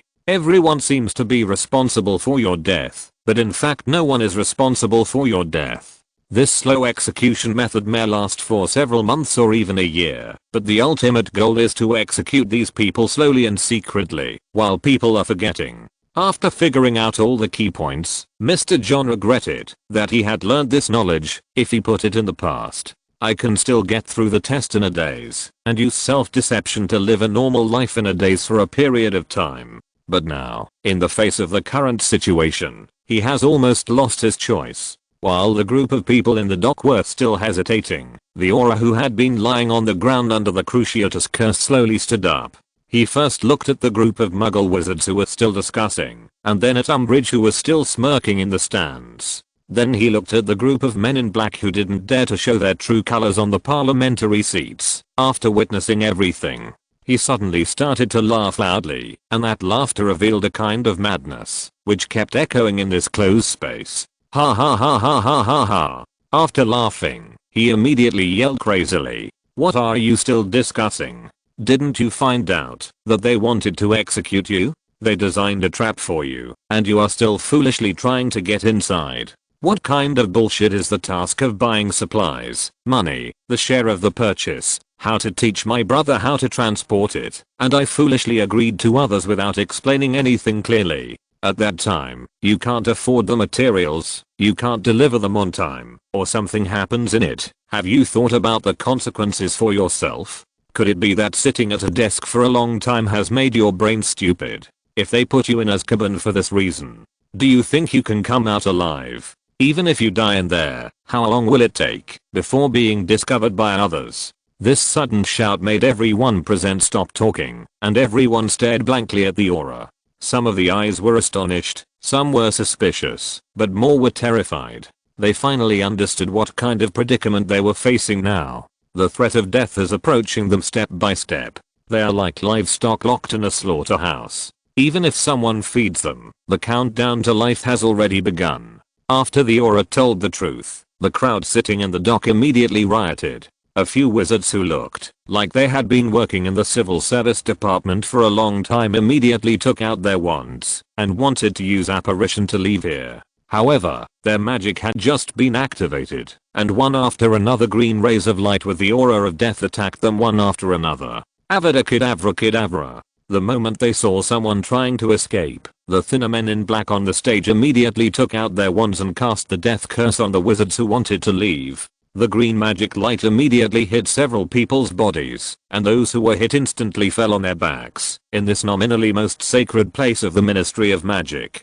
Several employees who were still working in the Ministry of Magic died here just like this. After seeing the unstoppable eyes of those corpses, the crowd who were still in commotion immediately calmed down. They all looked at the Parliament seat with extremely terrified eyes. They never expected that the other party would dare to kill directly in this place. Bella Lestrange, one of the most dangerous prisoners in Azkaban, you were able to come to the Parliament. It seems that all the rumors are true. The British Ministry of Magic has become a disgusting existence. It has become a colony of despicable people. And the aura who had been standing in the center of the council keenly saw the wand in the hand of man in black. It was a very strange wand. Because compared to other people's wands, that wand is bent, but the owner of that wand is a senior apostle, Voldemort's most loyal supporter. Bella Lestrange, one of the 3 sisters of the Black family. I saw my identity was exposed, and the other party directly removed the disguise.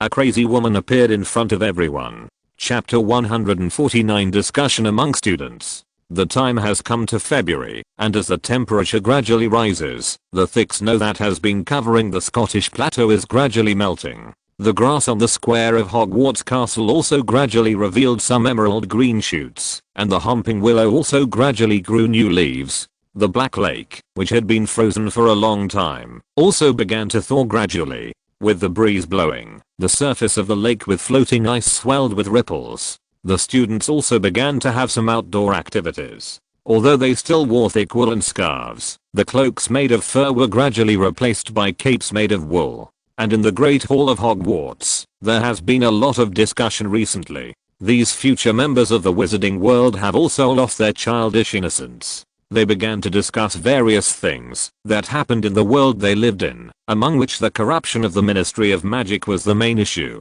Did you see the papers? That Rita Skeeter lady from the Daily Prophet, she's got a lot of guts. She took that kind of photo secretly. That woman Bella is so crazy, she dared to do that. The aura named Charlie is also very pitiful. He was tortured to death by that crazy woman for so long. When I saw that video, I couldn't believe it was happening around us.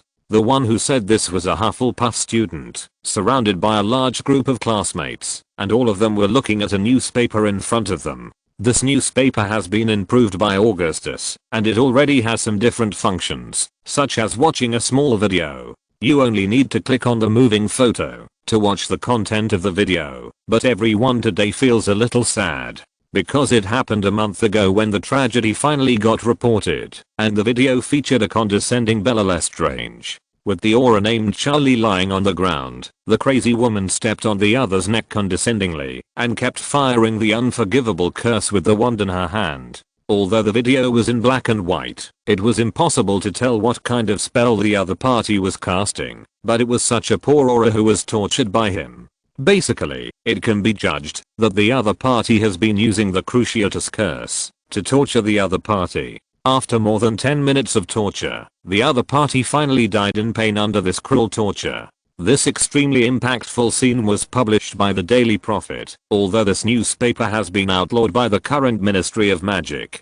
But in Hogwarts, there are still new newspapers brought by owls every day. This group of Death Eaters is really bad. How did they escape from Azkaban? And the group of Dementors outside our school, will they attack us? The situation is really bad now. Are we not so safe anymore? A junior Gryffindor student asked worriedly. Are you worthy of being a Gryffindor? Besides, Hogwarts is probably the safest place in the entire British wizarding world. Although Principal Dumbledore has gone on his honeymoon, we still have Augustus and his brother Julius. Gosh, he really doesn't look like a Hufflepuff. He directly burned nearly a dozen Dementors to death with fiend fire. Didn't you see the sky that day? It was all dyed blue by the flames. Looking at the junior student, a senior Gryffindor student, he replied disdainfully. Hearing the other party say Julius' name, a Slytherin student curled his lips in disdain and said proudly, yes, Julius shouldn't have been sorted into Hufflepuff at all. He was born a Slytherin. Full of power and nobility. How could those idiots of Hufflepuff get our chief's younger brother? This haughty remark immediately made the other three houses glare at the Slytherin student. As the old rivals of Slytherin, several senior students of Gryffindor immediately formed a group and said mockingly, that's right, why was he assigned to Hufflepuff? I'm afraid the other party would rather go to Hufflepuff than to the lair of dark wizards like Slytherin. I remember that Death Eaters like Bella are basically graduates from your Slytherin house. These words immediately annoyed the few Slytherin students, and the senior representative among them said tit for tat. Peter Pettigrew is a graduate of your Gryffindor college. He is Voldemort's most loyal lackey. If not for him, how could Voldemort, who had been beaten half to death by our chief, come back so quickly? After all, you Gryffindors are the ones who caused this crisis. This kind of remarks undoubtedly annoyed the Gryffindor students again, and the two factions changed from discussing the issue just now to tit for tat in an instant. There was a tendency to separate the teams again, but at this moment, Draco slowly walked into the auditorium with Harry. Seeing that the two factions started to confront each other again, he immediately walked over with Harry, and then walked to the middle of the two factions and yelled loudly, "What are you doing? What time is it now? Don't you know how the European continent and the United States see our jokes?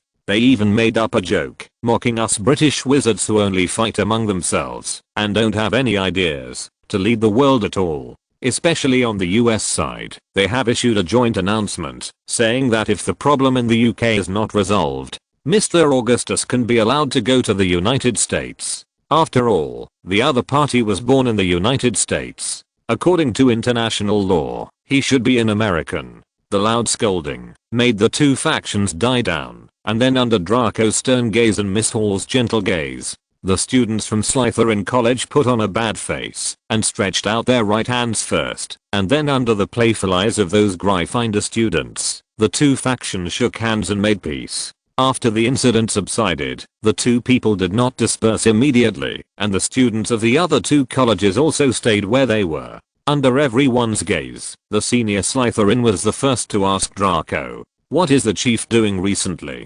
Although he has been in the academy all the time, why didn't he directly resolve this chaos? You have to know that with his prestige in the current magical world, and the current terrible situation of the Ministry of Magic, as long as he makes a move, we all believe that the turmoil will subside soon. If you have any concerns, you can speak them out for everyone to discuss." Chapter 150 Hogwarts University Vision. Facing this problem, Draco also felt a little bit difficult, and he really didn't understand why his chief hadn't come forward to deal with the current mess. Even his father moved his family to France, and the manor where he lived for many years was occupied by those Death Eaters. Thinking of the photo album he secretly put under the bed, Draco would feel sad secretly. There were many memories of himself and his family in it. Of course, the most important thing is the symbol of the friendship between myself and Holly. There are many photos of the two of them together, and there are photos of the two of them going to Disneyland. Now I don't know if that photo album has been discovered yet. People like my crazy Aunt Bella will probably tear my photo album to pieces. Mr. Dumbledore has very important things to do now. He is discussing with Professor McGonagall about starting the Hogwarts University tutorial. and he has already contacted the old Mr. Barty Crouch, who has many officials of the Ministry of Magic with conscience. Already headed to France, where the Global United Wizards Conference will be held soon after being authorized. I believe that the terrorists will be counterattacked soon. The current darkness is only temporary, and I don't think it will last for too long. While Draco was still sad about his photo album, Miss Hall explained to everyone for him. Hearing Harry's explanation, all the students present nodded one after another. After all, Augustus is still a student of Hogwarts now. As for the Hogwarts school directors, they nominally have no right to interfere with the affairs of the Ministry of Magic. Indeed, if there is no official authorization, it is easy for the other party to confuse right and wrong, even if the other party has betrayed all relatives and lost everyone's hearts. But in a conservative place like the UK, things like names are still very useful. University, what is that? Do we still have to go to school after 7 years of school? Compared with other people's worries about the situation, those senior Slytherin students obviously have a deeper understanding of the situation. They didn't care about the end of the turmoil, because it was basically a certainty, but they were very interested in what Harry had just said about the university. So they asked Harry. Facing this kind of problem, Harry also had a bit of trouble. He and Draco were, because Mr. Percy Weasley graduated early and went to the Ministry of Magic to work. Only temporarily acted as Augustus's private secretary, and Julius was very angry because he heard someone tell him about it. Augustus's private secretary is the most powerful and popular position in Hogwarts other than the position of the President of the Saints. At the same time, it was also because of that refusal that the accident where the Dementors were burned on fire happened. Harry also remembered very clearly that the sky at night was dark blue. I'm not very clear about the content, but this question was raised by Augustus.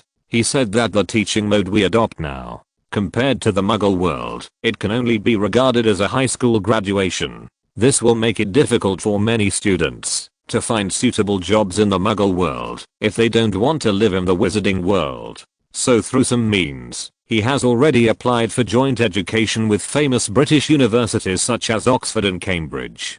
To put it simply, if you want to live in the Muggle world, or want to improve your magic level, you can apply to study in the university department. It will teach some basic life in the Muggle world and some employment skills. If you are studying magic, it will teach ancient magic lines, alchemy and other subjects taught by Augustus. The concurrent schooling should be 4 years. After graduation, you can get a diploma from Hogwarts University, and you can also get a certificate of the same level from Oxford or Cambridge University. Facing everyone's expecting gazes, Harley could only bite the bullet and explain slowly, and through Harley's explanation, many people's eyes lit up. Muggle-born wizards mostly want to obtain diplomas from top universities such as Cambridge and Oxford, and pure-blood wizards headed by Slytherin College. On the other hand, they want to learn higher level subjects such as ancient magic and alchemy, and more senior students have a longer term vision. Many of them are about to graduate, but in the current wizarding world, it can't be said that the employment environment is good. It can only be said that it is impossible to find a job at all. In Hogwarts, they can still live relatively well through the subsidies of Augustus and the Saints, but once they return to society, many of them are likely to face unemployment and poverty. But now there is a new path, which makes them want to understand the content even more. But just when they wanted to continue asking questions, Draco stood in front of Harry, and he said in a very bad tone, "Well, it's not the behavior of a gentleman to keep asking questions around a lady. These questions will be answered soon. If you are a student who is about to graduate, you can go to Professor McGonagall to find out. Anyway, as far as I know, the University Department of Hogwarts will be officially opened next year, and there will be very grand events next year. The magic schools in Europe and the United States will come to our Hogwarts to participate in the activities. So you don't have to worry about any major changes in the situation. At least before the end of this semester, those clowns will surely usher in their downfall. Compared to these, you might as well be more concerned about the upcoming midterm exam. If you don't do well in the exam, the first parent-teacher meeting is coming up soon. I think what you need to consider more is whether your ass will be opened by your parents. Draco's basin of cold water. Everyone who was still in high spirits immediately withered, and many of them secretly scolded Augustus for his bad idea. The other party split the annual exam into half-yearly exams, and in the second month of the new semester, there will be a midterm exam. The original intention of the other party was to standardize the increasingly relaxed style of study, so that more people could learn real materials, and at the same time, the other party also used their trump card. That is, after the end of the midterm exam, all the parents of the students need to participate in the parent meeting, held in an all-round way. The main reason is to stabilize the increasingly tense situation. In fact, it is to convey my thoughts. Of course, I might as well take the opportunity to sue some students for their tricks. The helpless students had no choice but to disperse separately, and those with poor grades could only attend the cram school hosted by Professor McGonagall and Miss Hermione Granger. Draco and Harry, who escaped, headed towards the Slytherin common room. After all, they still had very important tasks to report to Augustus. End of this chapter. Thank you very much for reaching the end. Don't forget to like. Looking for more exclusive content and immediate access? Subscribe to our Patreon. Remember, every like, subscription, or donation encourages us to continue. Thanks to everyone. See you in the next video.